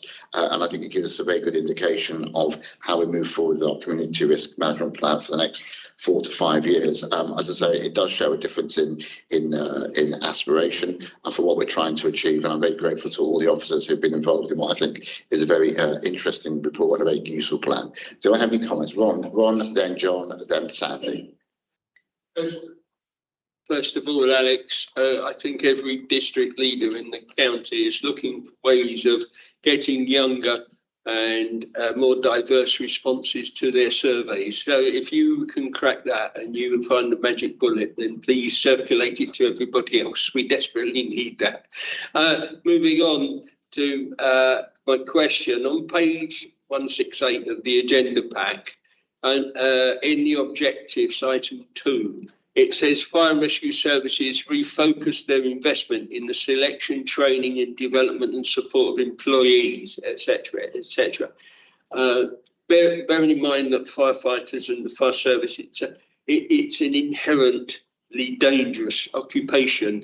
And so it's not only residents, but also our employees themselves that run the risks of injury. Can you assure us that the training and development and support of employees will not suffer because of the reduction in the budgets? Thank you, Councillor Tyndall. I think as a starting point, yes. One of the primary focuses that we've put throughout this document, the way that we've structured the organisation has been around people. And I think you've heard me mention before, I know you've heard from Andy Hopcroft as our Deputy Chief, particularly around the changes that we've seen in fire over the last 15 to 20 years, recognising that firefighters, because of the prevention activity, are not going to fires as they would have done traditionally. So that investment in training is critical. And as if by timing, we have a paper coming forward on Longfield, which is about the development and evolution of our fire training centre. I'm confident you will see when we talk through that paper that has put firefighter safety at the centre of what we're focused on to make sure that people have the right level of training, the exposure around the risks that they face. There is wider work that we're talking through, a programme that Andy's recently introduced around our mental health coordinator. This is specifically looking at the wellbeing of our firefighters in the role that they undertake, the work they do with occupational health colleagues. And there's a specific programme that he's leading on around the return to work from some of our staff as well, because we do see an increase around areas like musculoskeletal injuries. So we are looking at how we can support our workforce, but also get people back into work as swiftly as possible. So I'm confident that our approach puts firefighter safety at the centre of everything that we do. And I'm also confident the reputation of Hertfordshire Fire and Rescue across the sector is one around training, excellence and delivery. And that's how we support staff all the way through their work and development programme. Thanks. Thank you very much indeed. And as John Hale and myself and Azif Khan, we were at the passing out parade of the new cohort. And when I spoke that was before Christmas, and when I spoke at that event, you see not just those people who are in the cohort, the 19 that came through, but also you see their families, their friends, their relatives, their parents, girlfriends, etc.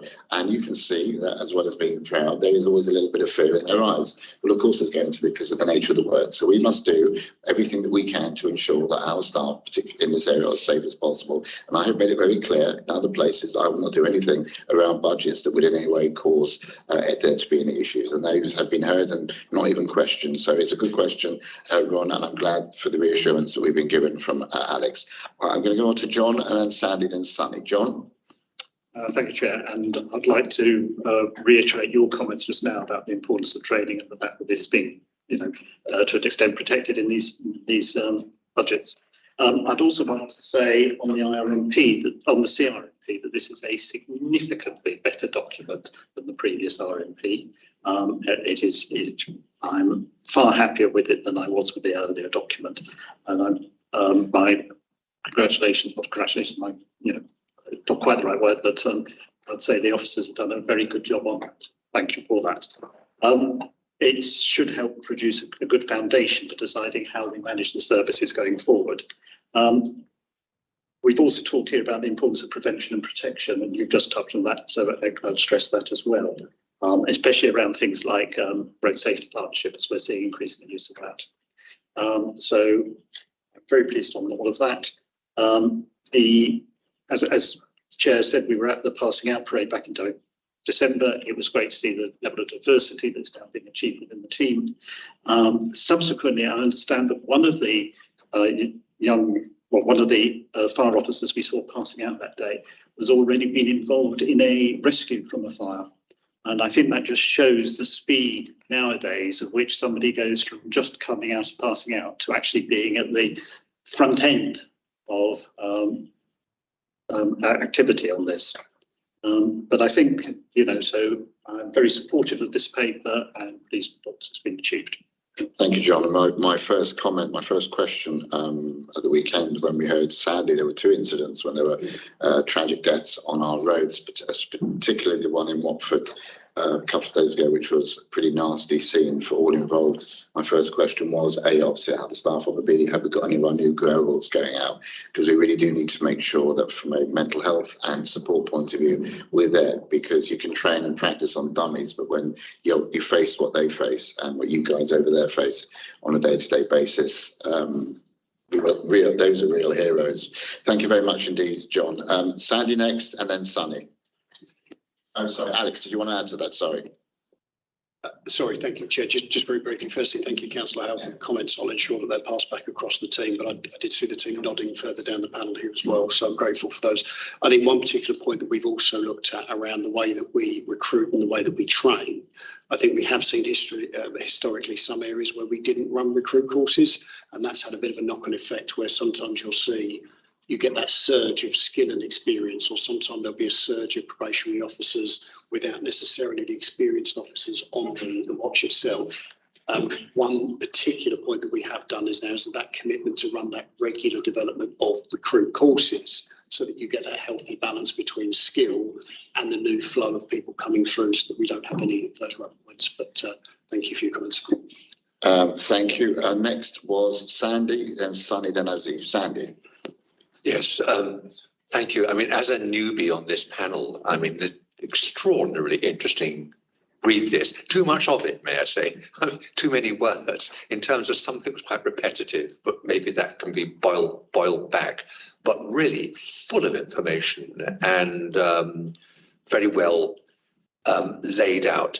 I mean, hat tip to you for your success in engagement, but that challenge in getting to BAME, and I know that I've only been to one passing out parade, which just happened to be all white recruits passing out, and I was assured the next one, which is the one that you've just referred to, there would be a better balance, but that goes on being, I think, a challenge. And the other thing that really interested me, I'd never come across the term pestalo before, which sort of sounds like a sort of rodent killer, but is about the environment and politics, etc.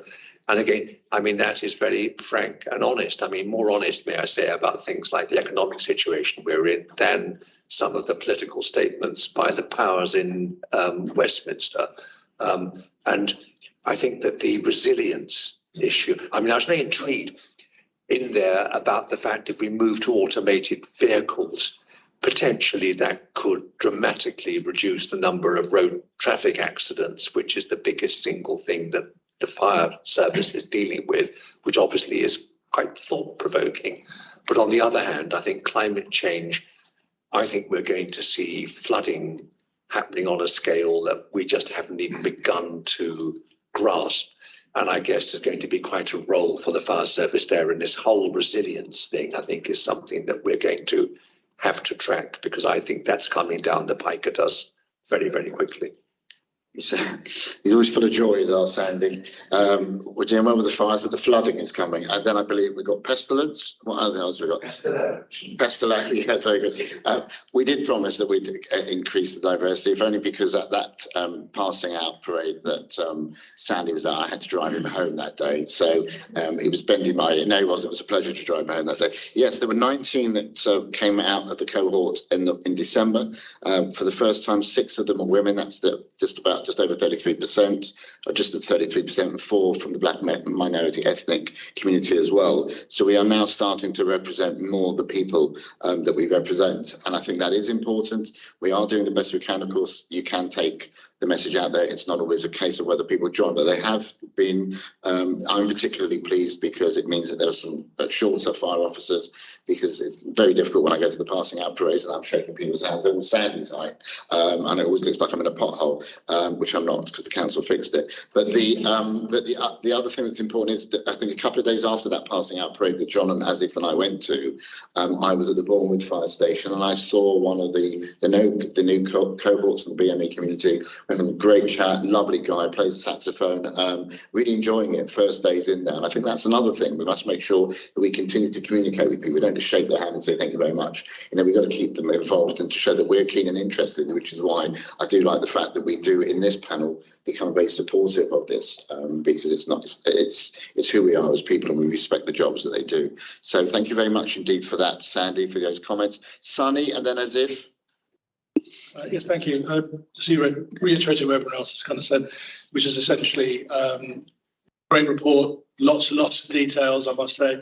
And I, having sat on this panel for close to 4 years now, must commend what, Alex, you've done in that time, along with your team and the officers. It's been a great example of steady but constant improvement. I have 2 questions to ask. They're very specific. One is the respondents with regards to which services you're aware of. And of course, 999 seems to be by far and away the most commonest one that we know, for obvious reasons. A, it's simple, and it's from the age of 1, you're probably told 999. Which then begs the question, all the other services that we provide, would it not be simpler if those if everyone knows one really well, it feeds into the other ones rather than trying to educate a lot of people in those services? And then I follow that on to the fact that the next, a few questions survey that is, which of these services have you accessed? And about 40% said none of them. So just wanted to comment on that. And the last one was, you mentioned, I think it was almost a year ago, that obviously it is a physical activity, firefighting. And we had some waiting on the waiting list to have some treatment done. And we were speculating, you were speculating whether maybe we could help in some way by financially providing them some help to get access to healthcare quicker, be that through the private sector or what we have within our county in terms of physiotherapy and so on and so forth. And I was wondering, was that ever realised, and where we are with those sort of sickness numbers?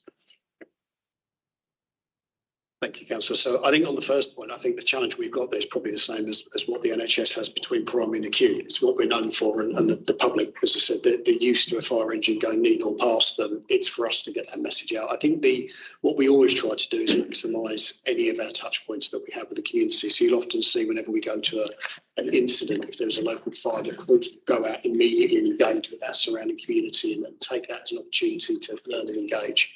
One of the things I got fed back to me very strongly in some of the engagement events that I went to, this was specifically from a number of our faith leaders, Alex, we don't hear from you. You don't talk to us enough. And I think that's a challenge that I've taken on, and a development around how we communicate effectively, how we're smart in our communication. So there is some work that we've done as a leadership team to bring in some more specialist support to us around that communications function, because it is a specialist skill to get out and engage and to speak to the community and to get our message out. So I hope that you will see over the teams are due to start over the next few weeks. I hope that you will now see an exponential change in the way that we're engaging, communicating, and that was specifically focused around the work that we do, say with youth and young people's provision, that we get a massive amount of support for the community, very trusted brand around fire to do the life courses, our cadet functions, Prince's Trust we do. But do we showcase it enough? No, I don't. That's something I've taken away. On the latter part, particularly around the musculoskeletal bit, we had a number of programs, a number of individuals that we were looking at. We haven't had to go out to fund it externally as yet, but there is a number of papers coming through HR and occupational health at the minute around looking at that cost benefit analysis. What we're keen to do is have it as an option available to us, but at the moment we haven't had to trigger it because other services have come in. If we do, I can notify you around that and how we're doing it. And dare I say, with Sarah and her colleagues joining the team, it's probably given us some much greater expertise in this space than we probably had 6 months ago. So it is something that we'll be leaning on Sarah, her knowledge and understanding of the system better so that we can influence that and understand how we get people back to work rapidly. I'm grateful. Final comment from Azif, because we've got lots to get through still. Azif. Thank you very much. You forgot about locusts. So hopefully we've got a strategy to deal with locusts as well.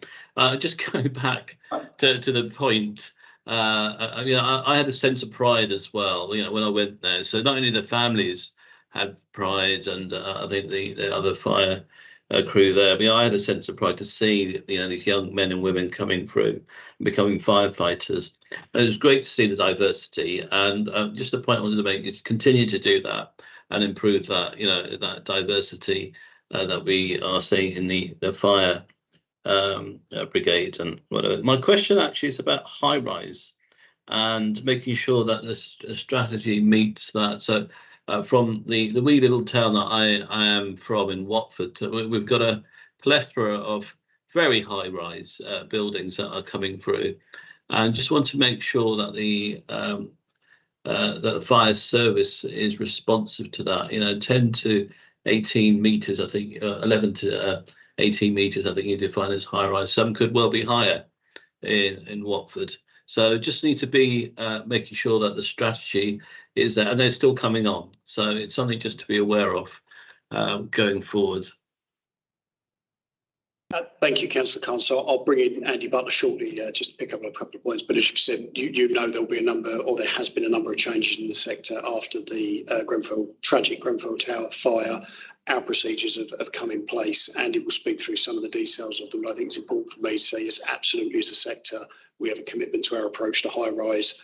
Because of the learnings that have gone across the sector, we will, of course, adopt all of those and have done. And it is something that we are regularly inspected on, particularly through HMI and other areas. But I'll pass over to Andy that will give you some specifics around what we're doing.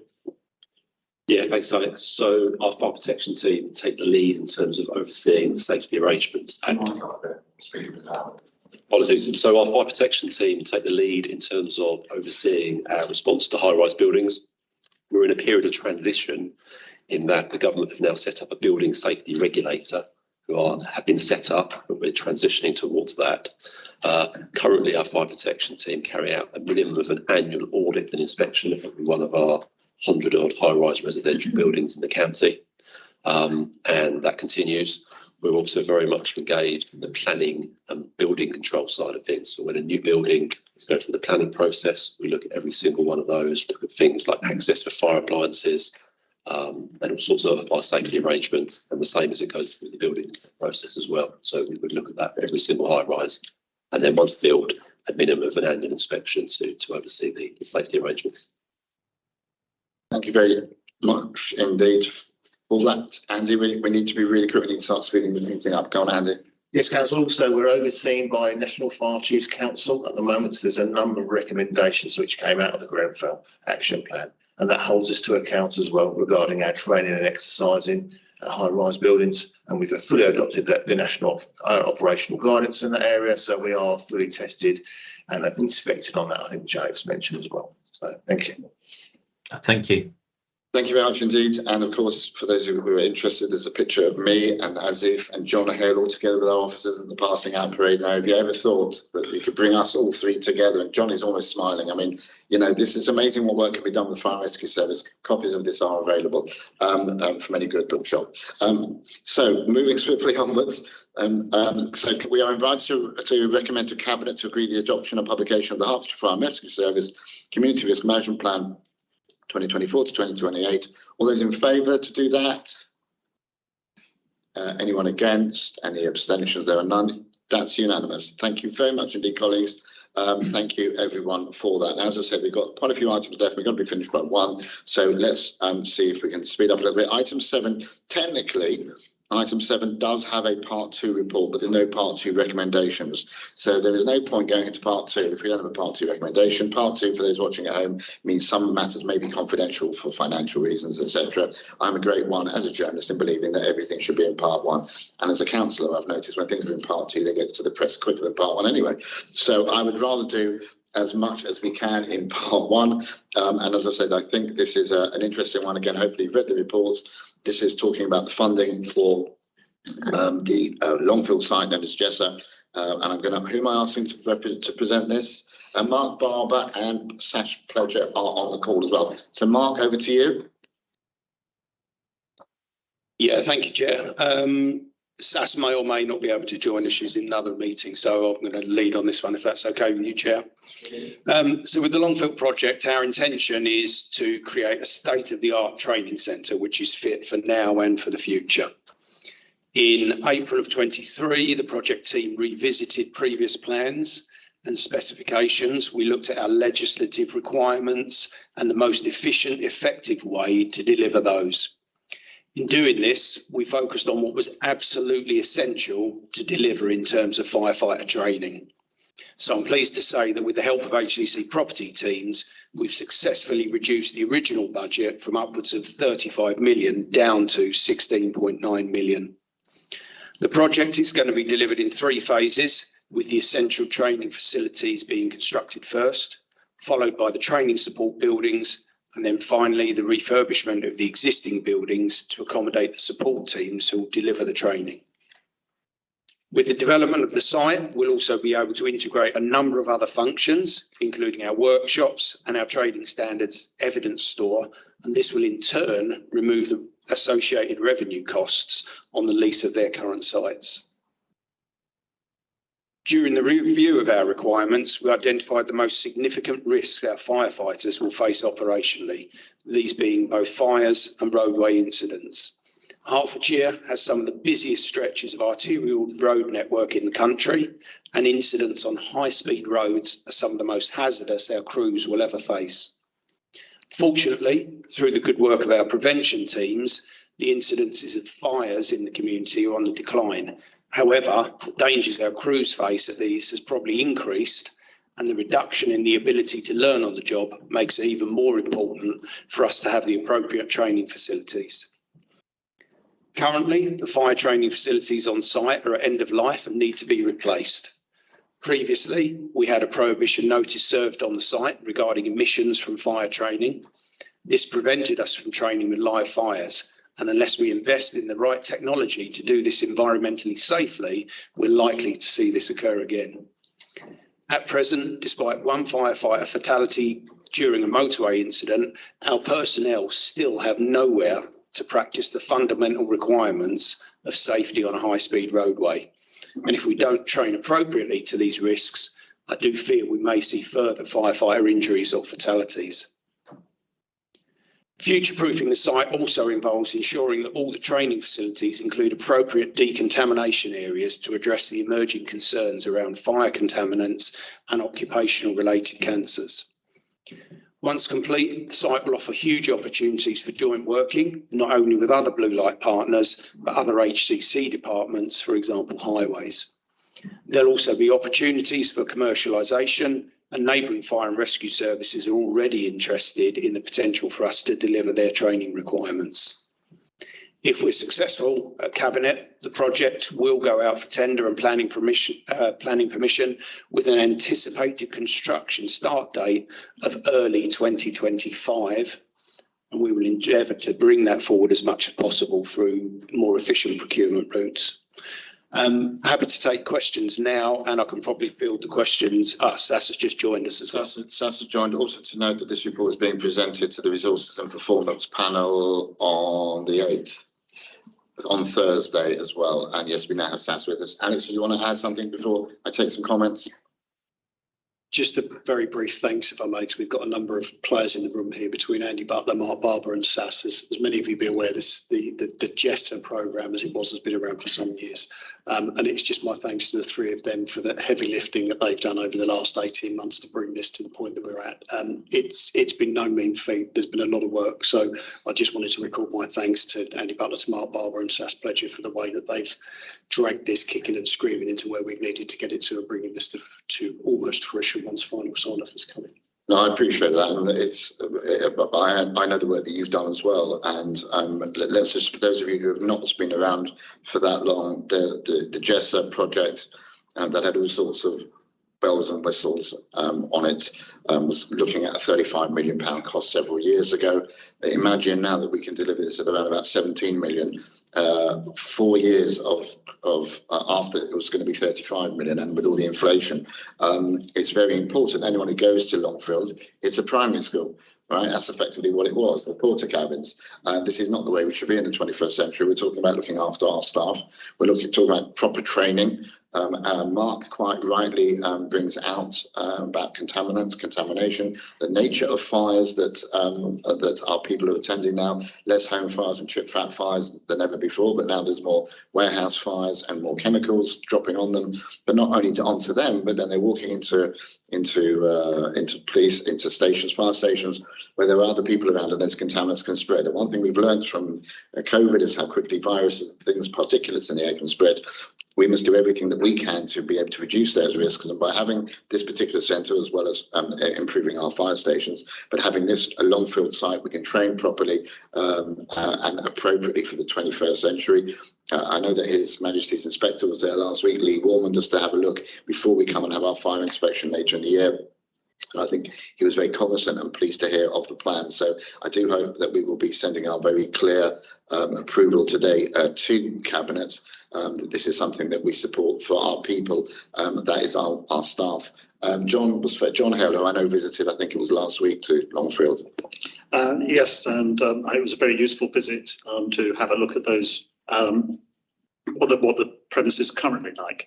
And I congratulate the officers on getting this to this stage, because, as has been noted already, this has been a long time in coming. And I hope that that within the next 2 years, it is actually the fire training aspects of it are completed. Obviously, one of the reasons that you have been able to reduce the budget, as I understand it, from 32 million to 16 million, is that the part of that site, which is the old primary school, will still be there. And hopefully, in the coming years, we can find some funding to make the desperately needed, at least upgrades to that building that have had to be cut out of this programme. Ideally, of course, we'd have got rid of that building and put something more appropriate for firefighters, most of whom are taller than our chair, but rather than primary school children. So congratulations on this, and I hope that we can now get this through as fast as possible with no more delays. Thank you, John. At least we got rid of the primary school chairs, which almost. Yes, Sonny. Yeah. Noted that the statutory notice was made in 2005. So, it's been a long time coming. What I wanted to ask was, you mentioned, Andy mentioned, the commercialisation. You said that other fire services, so I assume you're saying out of county, we're looking into that. So would that be, they would have to pay to be able to use these services? And the other question is, obviously there's quite a reduction. I was wondering how we got to that reduction. I thought it was going to be some amazing creative accounting, but basically we just didn't do something that cost us. But did we look at actually spending a bit more, but then looking at other properties that we have in the fire services and saying, okay, well, this is quite a small thing, so if we reduce that, we'll save money on this side. Well, you're nodding, I assume you have, but just wanted to thought if you thought along those sort of, were there other things that you could do with other sort of smaller buildings to sell those and then to realise a bit more on this site? Thank you, Councillor. So I think the first point, the principles that we set out when we reviewed the programme was about best value for the estate, and that's the team have done. We did look at some other sites, but actually, we've confirmed that the Longfield site was the most viable one for us. We did hold parts of the programme, I think is the way of saying it, but this was all about prioritising the firefighter training element of it. So the areas that we've held back, and I thank Councillor Howe's comments about the work that we'd like in there. What we've done is focused on lifelong training, recognising the impact that has, and the work around the value engineering has been able to bring it into that figure it's come in at. What we've also done is to make sure that we've modularised the approach so that should more funding become available, we're not missing opportunities, but we can continue to enhance that site as a centre for excellence. The commercialisation element, I was sort of looking at Mark's face because we have to be slightly cautious around some of the conversations that are taking place. But I think the principles of what we're saying is that we're absolutely alive to the fact that we'll have a gem that we will have around delivery of training. You heard me mention earlier about Hertfordshire's reputation for training. That's exactly what we want to build on. We don't want to lose those standards. And there are other brigades around us that do not have their own training facilities that are interested in it. We're a very good location in London and geographically. So what we're looking to do is make sure that site is a centre of excellence and attraction within the sector. Yes, absolutely. And it was trying to get all the pieces together of this bigger jigsaw, which was holding everything back and taking years and years and years, stripped it right back. What do we need? What do we need now? Let's get on with doing it, because that's where we are now. But yes, no, I'm really very, very grateful for the work that's been done.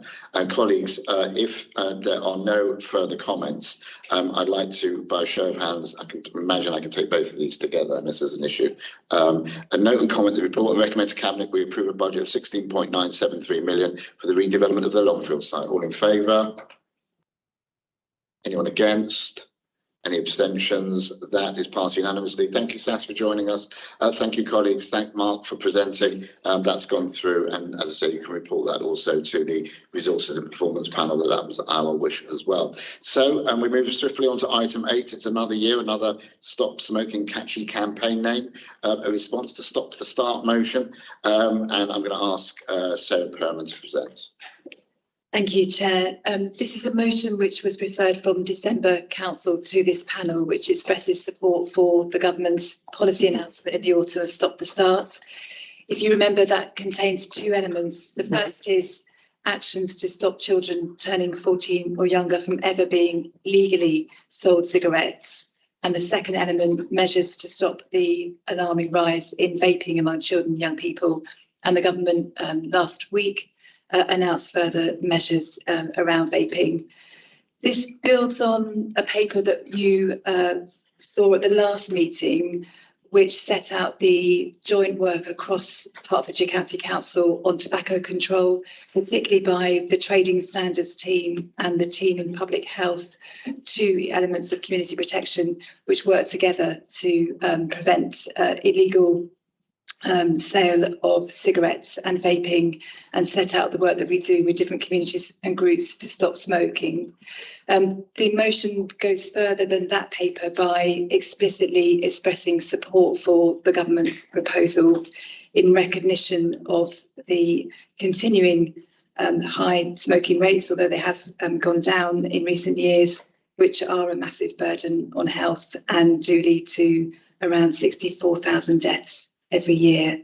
So I believe that I think, Chair, you'll be moving the motion, and then Asif Khan is prepared to second it. I believe he's left if we run out of time. Okay. Thank you very much, Jess. We'll come to that in a moment about proposing the motion as set out in paragraph 2. Asif was going to second it because of the nature of what it is. I'm a great one for believing if and where possible we should show not cross-party, because that sounds angry, but all-party support for these things. And so I would invite a member of the Liberal Democrats, if they want to second it, because as if he's now unable to do so because he had to leave the meeting at 12. But if you don't want to, then I'll get my Deputy Vice Chairman to do it. But we can get to that in a moment. In the meantime, Sandy, you wanted to speak first. Yes, I mean, I'd be happy to second. I think we should all, welcome this government initiative. My concern is members of the government party back in the House of Commons, and there's clear evidence that a lot of people are actually challenging this and challenging the Prime Minister and saying this is not a Conservative thing. So I just wonder if we all agree this, and I'm sure we all do round this chamber, can we write to every member of Parliament in this county, all but one, I think are Conservative, to say that we hope that they support the legislation when it comes forward, because it seems a very uncertain note coming from Westminster with sort of various of the usual suspects doing the usual stuff. And I think I commend the Prime Minister for his bravery in pushing this. Yes, I'm grateful. I mean, the fact that we know that the Labour Party are going to support it as well, they're planning to, so I would imagine it will get through. But yes, I think that's absolutely right, that if we do propose a second, we agree between us, I'm very happy once again to write to the Health Secretary, and in fact, you're right, we can copy it into all members of Parliament, Hertfordshire, to say that this is what we've agreed.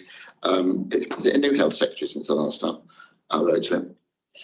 I lose track. But I'm certainly keen that we do so. And as I said, Sandy, and we will come when we come to the end, I will very kindly take up your offer of seconding, because I do think it shows where we are as a county when we are able to link hands for something as important as this.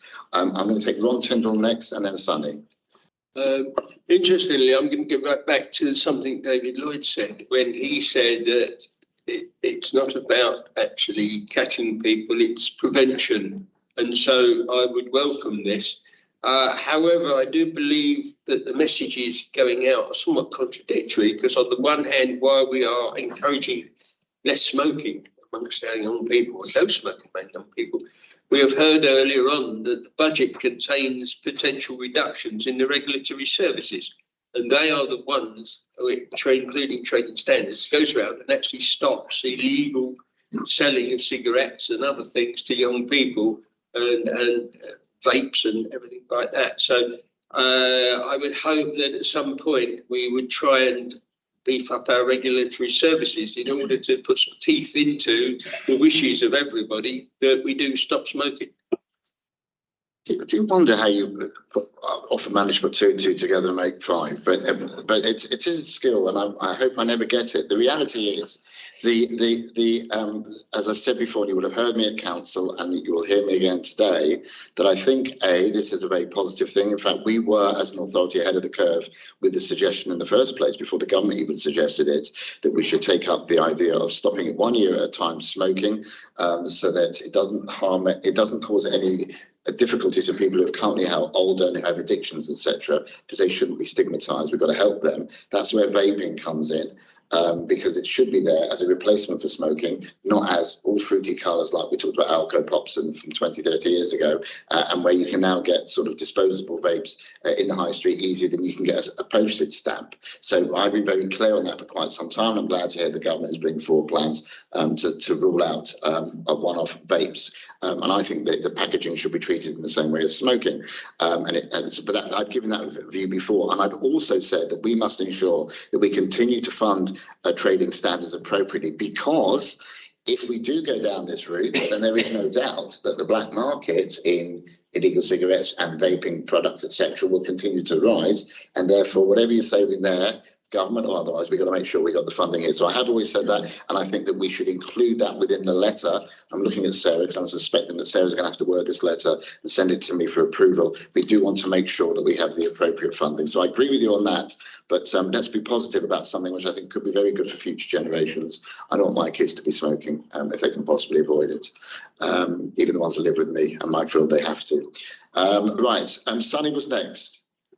Thank you, Chair. I think you've heard from me enough over the years about the smoking, and I fully commend basically what this council does compared to many other councils with the stop smoking. And I think we were ahead of the curve. And if anyone ever asks me what's the point of being a county councillor or a councillor, we brought this up a long time ago, and now we see legislation. So it is a positive one, and it is a positive thing. And my only comment would be around what Councillor Workington said. And obviously, in any political party, there are people who have opinions that are intentionally or otherwise against the public good, and that's just the way it is. But if we look at the New Zealand example, the government passed it and then the new government came in and stopped it. So it's not necessarily you find those odd one or two in a certain party. You've got to be aware that this could be overturned, and remembering that New Zealand overturned it because they needed the tax revenue.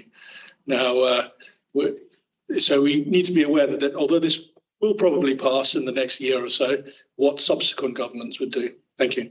I think it's a very good point. And we made it at the last full council meeting that if you do the mathematics of smoking and its cost in this country, that actually, yes, it's all very well saying the Exchequer gets this, and this is what they pay out to the NHS, but by the time you then paid for the long-term ill and the productivity days, etc., that are lost, overall it's still a cost to the nation of over £2 billion a year. Never mind the death and the sadness that causes. It actually is still a cost. So how New Zealand's working, I don't know with it. They must have a different way of doing it, but certainly you're absolutely right. This will get through this year. I have no doubt. It's whether or not the next government or a next government will decide to overturn. I don't think they will. I think they're a little bit more savvy in this country, in fairness, of all parties when it comes to this thing. So, okay, colleagues, look, we've had this in front of us for quite some time. We know what it's about because we've discussed it at full council, and here I'm going to propose the motion as laid out in 2.1, which is clearly written. I'm not going to read it all out now. Do I have a seconder for that motion? Yes. Thank you very much. Sandy Walkington to second. Can I have a show of hands for those all in favour? Anyone against? No abstentions. That is passed unanimously. I'm grateful. We need to report that back to council, and also to ensure that we do get a letter. And once a letter is sent out, I will ensure that all copies, well, all members of the council, but specifically all members of this panel, will receive a copy of that letter. I'm grateful to everyone for that. We move now on to item 9, Health Protection Response Update, and this is with Geraldine Bruce. Thank you, Chair. I don't believe we have sharing facilities. We do. They will come on the screen. Just here. Yeah. Copies.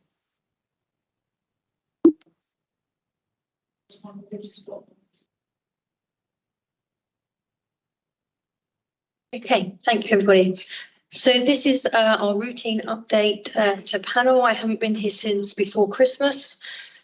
This overview will display to you COVID cases and vaccination rates across Hertfordshire, flu cases and vaccination rates, other respiratory illnesses such as pneumonia, gastrointestinal disease, and MMR and measles.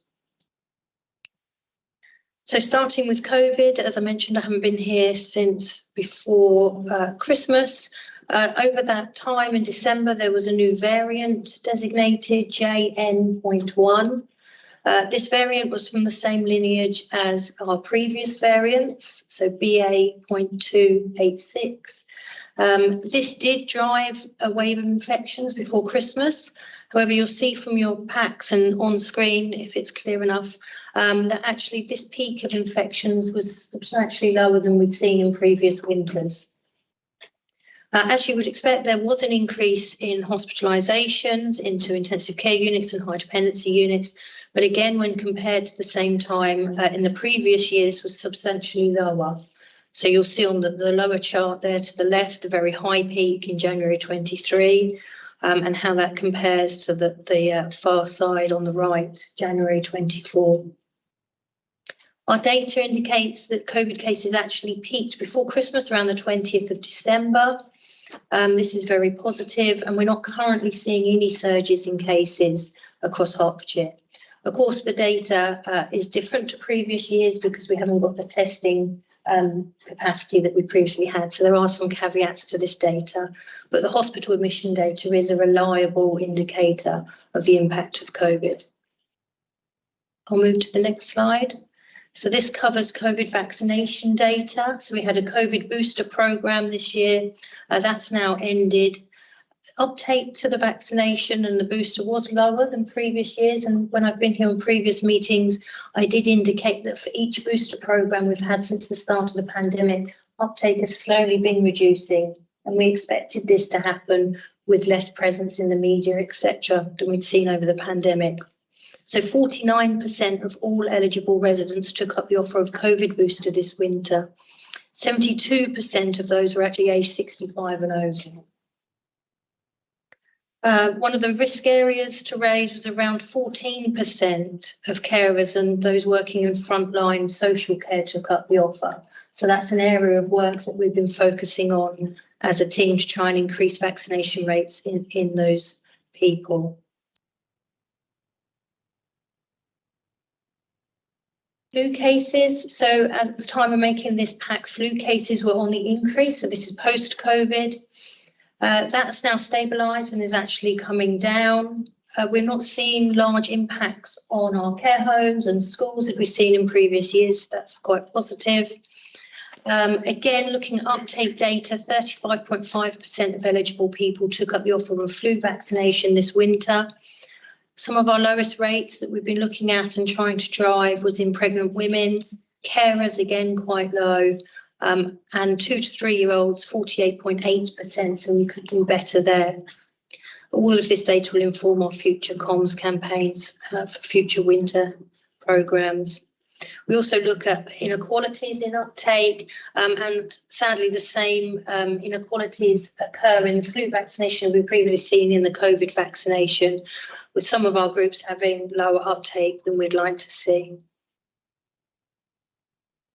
There are other respiratory viruses that have been impacting this winter. So respiratory syncytial virus, that peaked just before Christmas. That typically affects the under 5s. That's now rapidly decreasing, so that's very reassuring, and there's less pressure now on our hospital systems. We've also seen a rise in pneumonia cases. There is a vaccination for that, the pneumococcal vaccine. This typically affects babies and older people. The vaccination is available to both. Again, at the time of writing this report, there was a peak, but those cases are now also subsiding. So it appears as though, from a respiratory winter virus perspective, that we're coming out now the other side. Neurovirus, so this is a winter diarrhea and vomiting bug, traditionally seen in winter, but since COVID, we have been seeing it throughout the year. I've had it in previous slide packs and referred to this. And we have seen an increase in week 2 of 2024. And this continues to show an upward trajectory at this stage, 64% higher than the 5-season average. This typically is affecting adults 65 and over. I can take questions at the end for that. And then MMR is the final slide in this pack, and of course quite pertinent with regards to measles. So just to inform everybody here that on the 24th of January, the UK Health Security Agency declared a national incident, and this was due to the rising numbers of measles across England. We had been seeing outbreaks in London at previous panels when I'd been here, and then more recently significant outbreaks in the West Midlands. In Hertfordshire, we don't currently have any outbreaks. We do have some confirmed cases and some possible cases, but no active outbreaks. And we're actively working to look at our MMR rates and to look to increase those rates to mitigate against the risk of any possible outbreaks across the county. You'll see the data there. I won't read that out. It's in your packs. So we've got some work to do around our MMR vaccinations. We don't want any child left unvaccinated. So until we reach that 95% target, we're going to keep pushing across all our programmes and comms campaigns, working very closely with our ICB partners, our community nurses, all of our clinics and networks. That's the end of the presentation. Take questions. Thank you very much. I'll take some comments in a moment. I'm not planning for us to go through every single slide in relation to every single illness. I think the one that's pertinent at the moment has been a concern around measles because it's become quite prevalent in the press, so people tend to focus very much on that. I know that Sarah and her team have acted swiftly. A letter's gone out to all parents, all children in all schools. I know that because as a parent of a child in a school, I received a copy of that by email, I think it was 2 days ago. And again, it's written in a far less perhaps bureaucratic way than you might imagine. The letters used to go out so people understand these things better, what options are open, and that's very important, so that we're seen to be proactive as well as reactive. I do have concerns around the fact that there has been some kind of dropping off around people wanting to have vaccinations post-COVID, perhaps because they've just got vaccination fatigue, and you can take your horse to water and all that kind of stuff, and they won't necessarily take the vaccination. But so we can't do too much mea culpa about whether or not everyone's doing it, but we have to make sure that we know we've done our very best to get as many people taking these vaccinations where appropriate as possible. Sonny? Thank you, Chair. You wouldn't be happy to hear that I've got something to say about almost every slide, but I will keep it brief. I'm going to talk about COVID, flu, MMR, and one other thing. So the first thing about COVID is I appreciate we get the data of how many cases we have, but I feel it's redundant now. The testing is done very limitedly and actually doesn't show very much at all. And I was wondering why we keep on doing it. It gives a false impression. I think there's more COVID out there but there's less hospitalisation. Can I also confirm, with regards to COVID advice in the workplace, is it the responsibility of public health to inform workplaces, or is it for each workplace to make their own decision? With regards to flu, quite mild winter, I believe. Is that reflected in our data that we didn't have a lot of flu, and is that different from what we get from Australia? MMR, very interestingly, I understood a lot of my colleagues for the very first time saw measles and had to ring up retired consultants to say, what do we actually do about this? It turns out you don't do anything. It's a bit like chickenpox. And I actually had measles when I was a child, because it was before the MMR vaccine. Question I have from some residents, and I'd like to know your opinion, why not provide, because obviously it's the Andrew Wakefield paper that had some random association of MMR and autism, which has actually caused this problem, and he has a lot to be accounted for. What is the harm of giving individually those 3 vaccinations instead of 1? Some parents say to me that they'd rather not give the measles one and give the other 2. So your thoughts on that? And the last one, would you like to bring back to the panel at some point the HPV vaccination program? It was rolled out in September 2008. I've seen some very interesting data come from it. I think it would be perhaps to this panel quite show what a success of vaccinations program would look like. Thank you, Chair. Yeah. Thank you, Sonny. So with regards to the COVID data slide, I completely agree. I think we became a bit habitual with the data and producing it, and I'd certainly welcome changing the slide pack to more relevant subjects such as HPV. So with everybody's agreement, I think it would be pertinent to drop that slide, and I would just bring updates as they were critical, essentially, and we can certainly focus on other areas. So I will take that forward. With regards to your question around the workplace and COVID, it's absolutely the responsibility of employers. So there's national guidance that's very clear and in place now, and we'd expect our employers to follow that, to share that. Of course, we'll carry on with public health messaging around best practice and signposting to guidance, but we wouldn't be responsible for enforcing that guidance within individual organisations. With regards to your flu question, yes, absolutely. I'm not going to say quiet, but a milder winter. The data is showing now a downward trajectory, so it does appear that we've had a relatively mild winter with regards to flu, and that was reflected also in the Australian data that seemed to peak quite early in a younger age group. And I think Sarah's going to take the MMR question. Thank you. So all the evidence points to there being high confidence in the MMR vaccine, despite what we do pick up from the media. The reason for low uptake tends to be the practicalities of organising a vaccine, access to primary care, the difficulty during the pandemic of being able to get routine appointments and people not having caught up. So that's the main reason. Having said that, there is a concern about that older age group, the 18 to 26-year-old age group, where there are also some less than ideal vaccination rates, and that may be due to wrong information that was given around the time that those young adults were children. I think you're right, there is an issue of recognition of measles, and I know that there is work going on to make sure that clinicians do recognise measles, including what a rash looks like on different skin types. So it's really important that GPs have information about what measles looks like on black and brown skin as much as on white skin. We are seeing considerable burdens on the NHS in areas where there are increasing cases and outbreaks. So the West Midlands, for example, and London. So we are doing this to protect people's health, but also to make sure that we are protecting the NHS. And in terms of the question about having separate doses of the MMR vaccine, there are no risks as such, but it's not an ideal way of delivering the vaccine because there is the potential that parents don't go ahead with the other two vaccines.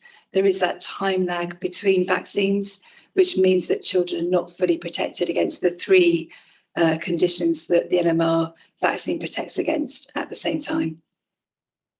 Let's take John and then Ron. Yeah, thank you very much for the presentation. It's very useful. I noticed I was a bit concerned about the low uptake in COVID booster vaccines by carers and people who worked in care homes. But I also noticed you've been very successful in the uptake of flu vaccines by employees at HCC. Are there any lessons to be learned from that success that could be applied in the other area? Thank you. So with regards to our frontline health and social care, we actually surveyed the staff directly to find out the risk of vaccination. And that's data that we're currently analysing to understand why. It could actually be just around convenience and access. So, of course, working in health and social care, many people actually be on zero contract hours or have a very short lunch break. So going to queue for a vaccination can be costly for them. Lessons learned from providing vaccination for HCC employees.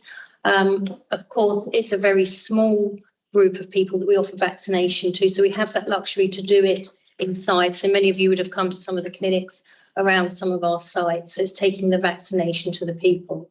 Of course, on a national vaccination level for health and social care staff, we often have discussions and feedback our findings into regional teams, and we might make recommendations actually around the accessibility of that vaccination to national teams, and taking the vaccination to people we know does work.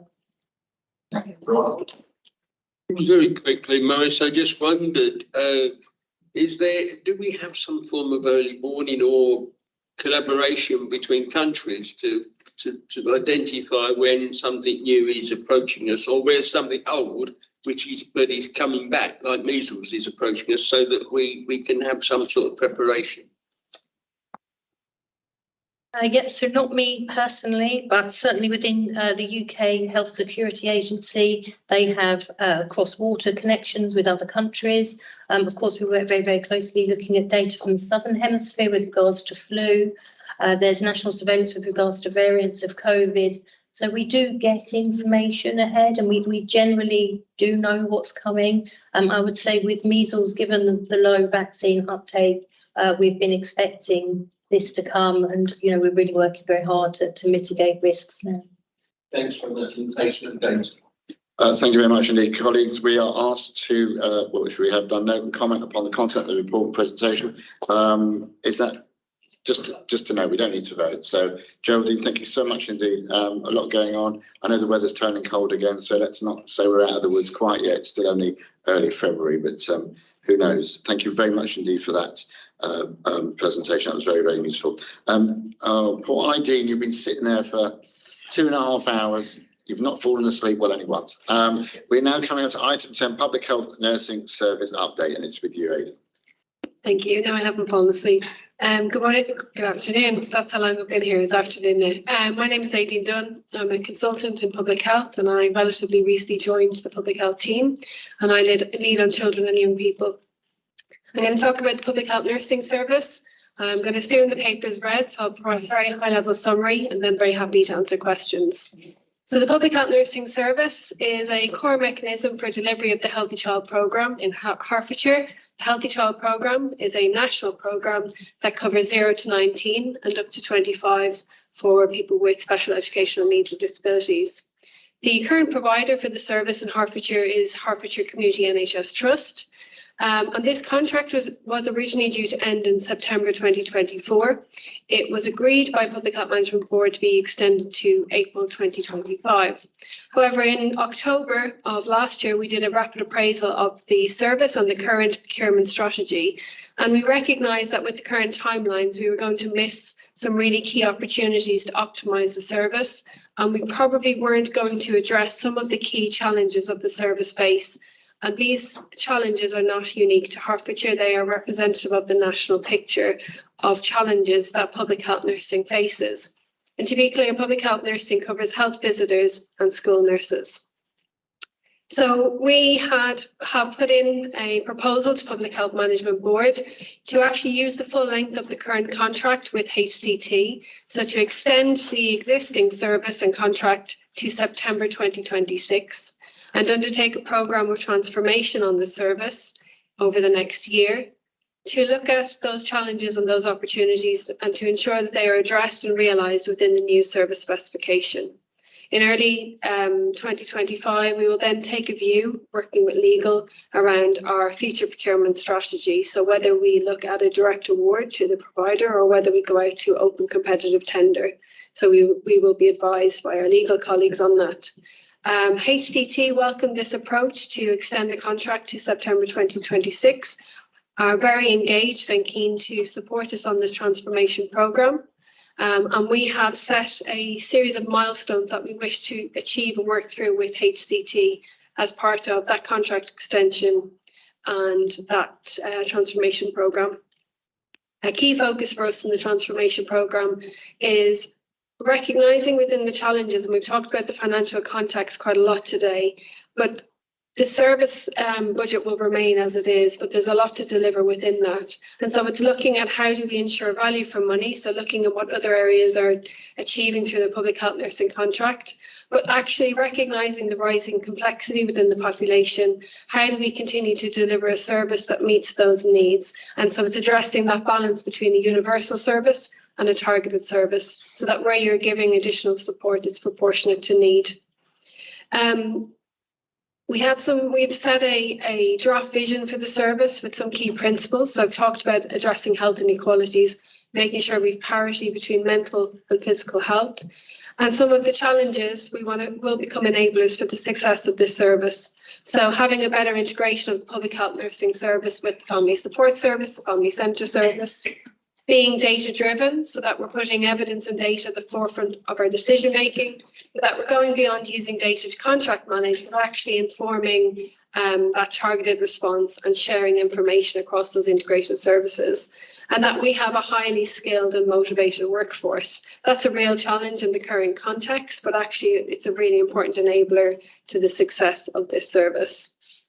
And so I've talked briefly about timelines. We're starting our transformation programme this year with a view to take a decision in early January 2025, but we are progressing that contract extension with HCT at the moment so that they are in place to continue to deliver a service so that there's no impact for service users during that time. I'm happy to take any questions, Chair. Thank you very much indeed for that, Colette. Thank you. It's a minor point, and I'm looking at page 353 of the report, which is the Family Centre ethnicity registration. And I noticed that you're actually, the census figure you're quoting is for 2011, and we had the census in 22. Might using that 2011 census data might actually skew your outcomes? Is 2022 data not available? So 2022 data is available. As part of this transformation, what we will be doing is that population segmentation. So yes, using the most recent data to understand within the population the level of need in terms of changes in different age group bandings, but also looking at the ethnicity breakdown of the service. So absolutely the most relevant and recent data will be fed into that. Thank you, that's very reassuring. Yeah, I'd be more reassured if it was being seen in public documents as soon as possible. Yes, good point, well made. Thank you very much indeed for that, Colette. Ron? Thank you. I'm looking at page 338 of the agenda pack, which is the EQIA, number 2, and they've got here that the data for children, 20.1% of 4 to 5 year olds are classified as overweight or obese. and then 30% of 10, 11-year-olds are classified as overweight or obese. And I'm rather concerned about that. Now, it's very easy to correlate them, but I would suggest that even if we take them separately, it's still a major concern. And I just wonder. The question actually is do the numbers drop as they're getting older, or is this a separate cohort of these people? Yeah. Because in theory, hopefully, it means that some of the issues have been sorted out as they're getting older. Yeah. Enough of those. But then others are getting worse. So we've got almost a third of 10 to 11-year-olds as overweight or obese. Yeah. So, and I would see that as a major concern. I wonder what liaison we're doing with the. I've also got. Thank you for that. I've also got. Is that the same point, Sandy, or a different point? Because we might as well take a couple of things. Just extremely quickly, I mean, it is correct that the EQIA is about the family centre service recommissioning, because the title of the report is about public health visitors. We are seeing the right paperwork here, aren't we? You know, we are, because it's about the existing public health nursing contract, and this is about public health nursing service updates. So we're getting a slightly wider update because it's good Aidan is here, so it's just worth getting a slightly wider update. But we are focusing, yes, I will bring it back in a moment, very much to the contract extension, which is what it's about. But Sarah, you were going to answer Ron's question? Yes, to agree with the councillor that it is a cause of major concern. The rates that we see in Hertfordshire of childhood obesity are similar nationally, but they are far too high and going consistently in the wrong direction. We do, as you know, commission specific services for children for weight management advice, and we work very closely with the family centres and through the public health nursing service to make sure that we are identifying children at an early stage and signposting and referring them into those services. But there is, through this transformation programme that Aidan outlined, an opportunity to review the way that that's working and see if there isn't more we could do to get advice at an early stage to families who do have children who are overweight. Apologies for the confusion about the EQIA. That is relevant to the family centre recommissioning. That's happening alongside our commissioning of the public health nursing contracts. We invest money into family centres, and we work very, very closely with our colleagues in children's services on that contract. This was the most recent EQIA that was done that we thought was helpful to see, because it has a number of findings in there which are relevant to our considerations for the future of public health nursing. Very quickly, Chair, it's very unscientific, but could this be possibly connected with a lack of recognised sports and general physical activity in primary schools? I think we have to be very careful of abrogating responsibility from parents by blaming it on other institutions such as schools. And I say that as a parent. And in fact, my 14-year-old, when we go shopping, it's a nightmare. He lives over there. I said, no, Dad, you can't have that. You can only have one of those. You can't have two of those. He takes me through it all. But my 27-year-old is quite naive around that and will just buy anything and doesn't really look at the traffic lights, etc. We know the price of fruit and vegetables has come down in certain areas. You can now get a bit of fruit at the same price as a bar of chocolate. So it can't be that was always much, much more expensive. It's got to be an approach from all sides. We can do our bit. As I said before, we can take the horse to water. You know, we can go into schools and do more and do stuff in schools as well and educate. But at the end of the day, you've got to look at who are bringing up the children and are they doing their very best they can and understanding it. And not in fairness, all parents do. And I think, again, it's about advising and helping and not looking like we're lecturing and nanny state, but we're there to help rather than to instruct. But it is a difficult one, Ron. It's a tough one. I'm saying that. I know. I'm saying that as a parent. And thankfully, my 14-year-old is long and slim, but that takes after his mother. But there we go. Well, there you go.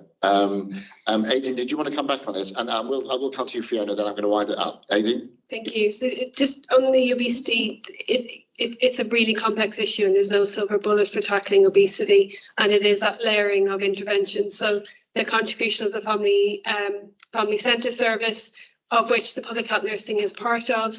It's the contribution of the work that's been done in schools around not just physical activity and sport, but also the healthy eating offer. It's how our local communities promote physical activity such as safe walking and safe cycling. So unfortunately, there is no silver bullet. And it's the combination of all of those activities that will help address this issue. And parents are part of that, but they're part of a big solution.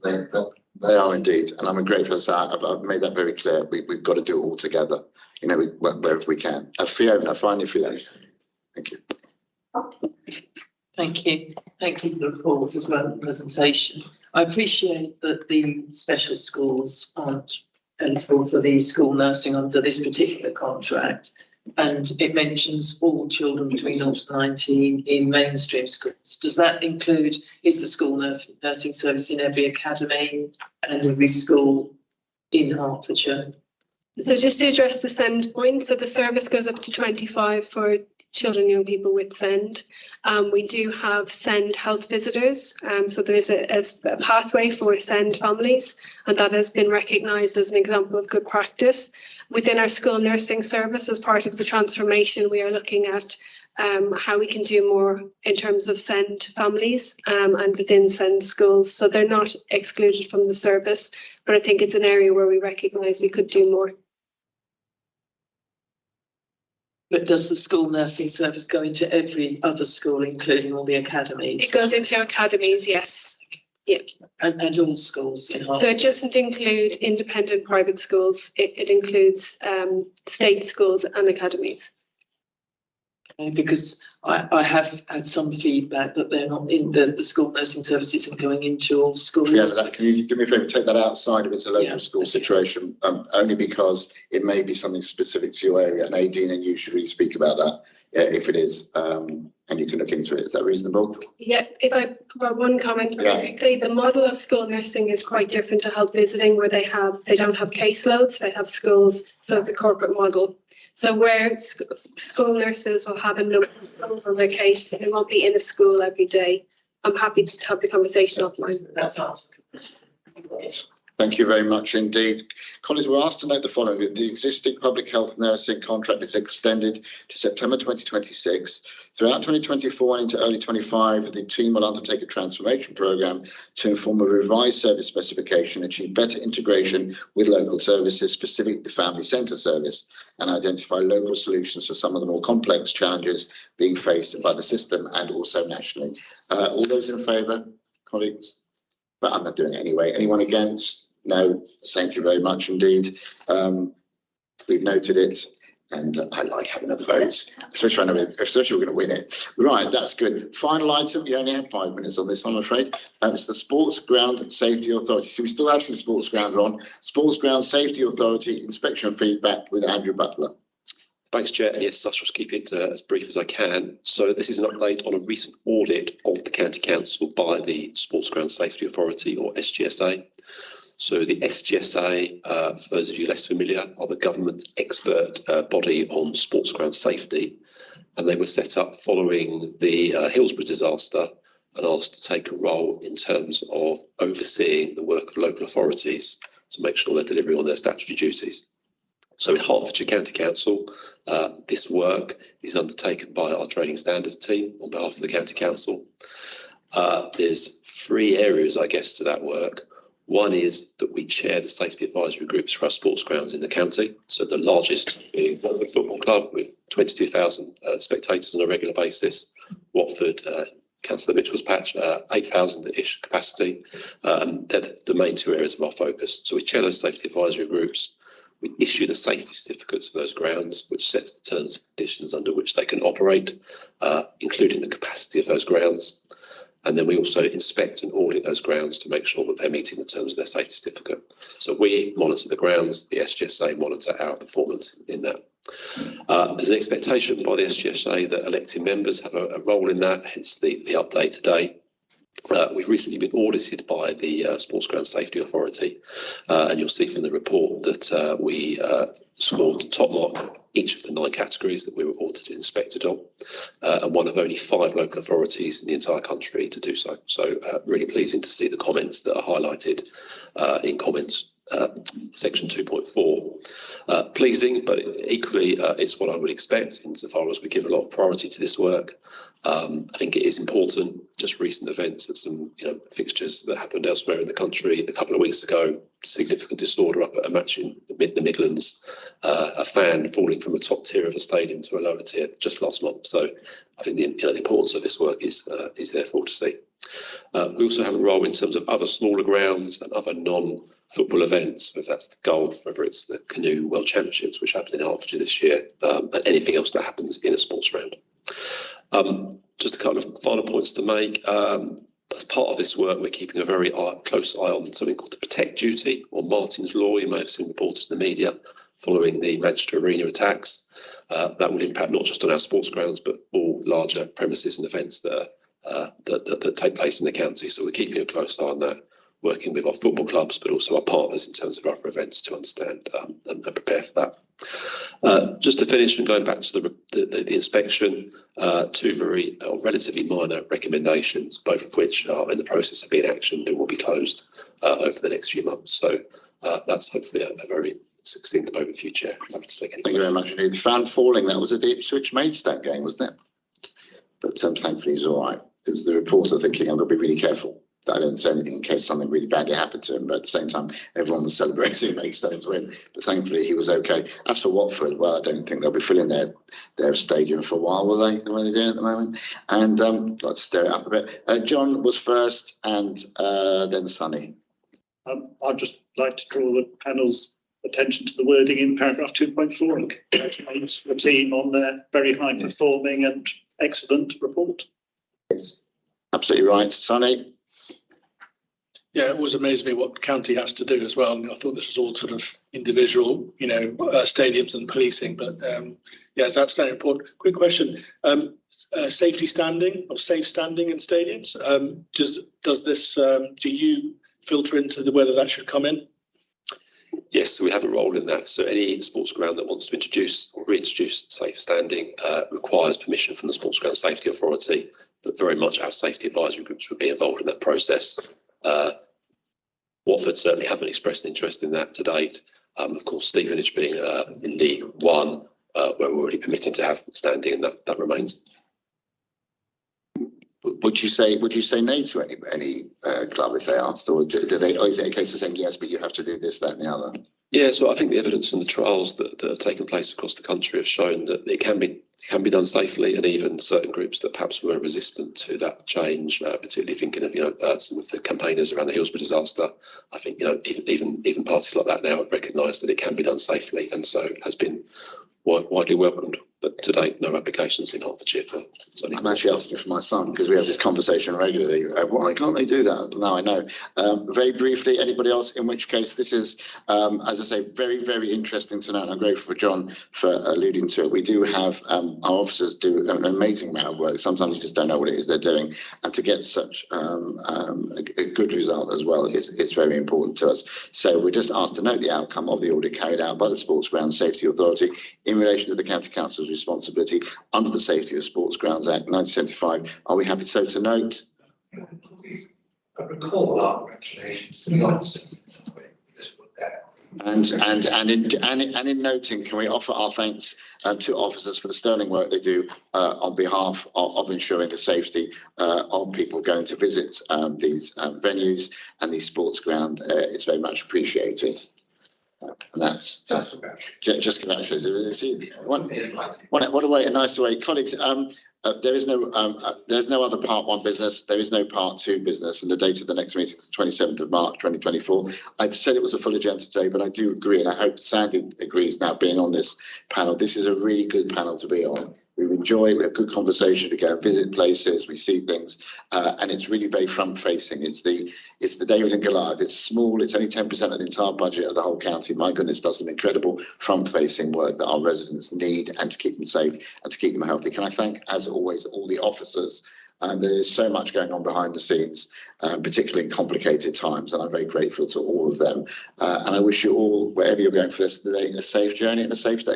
The meeting is now closed. Thank you.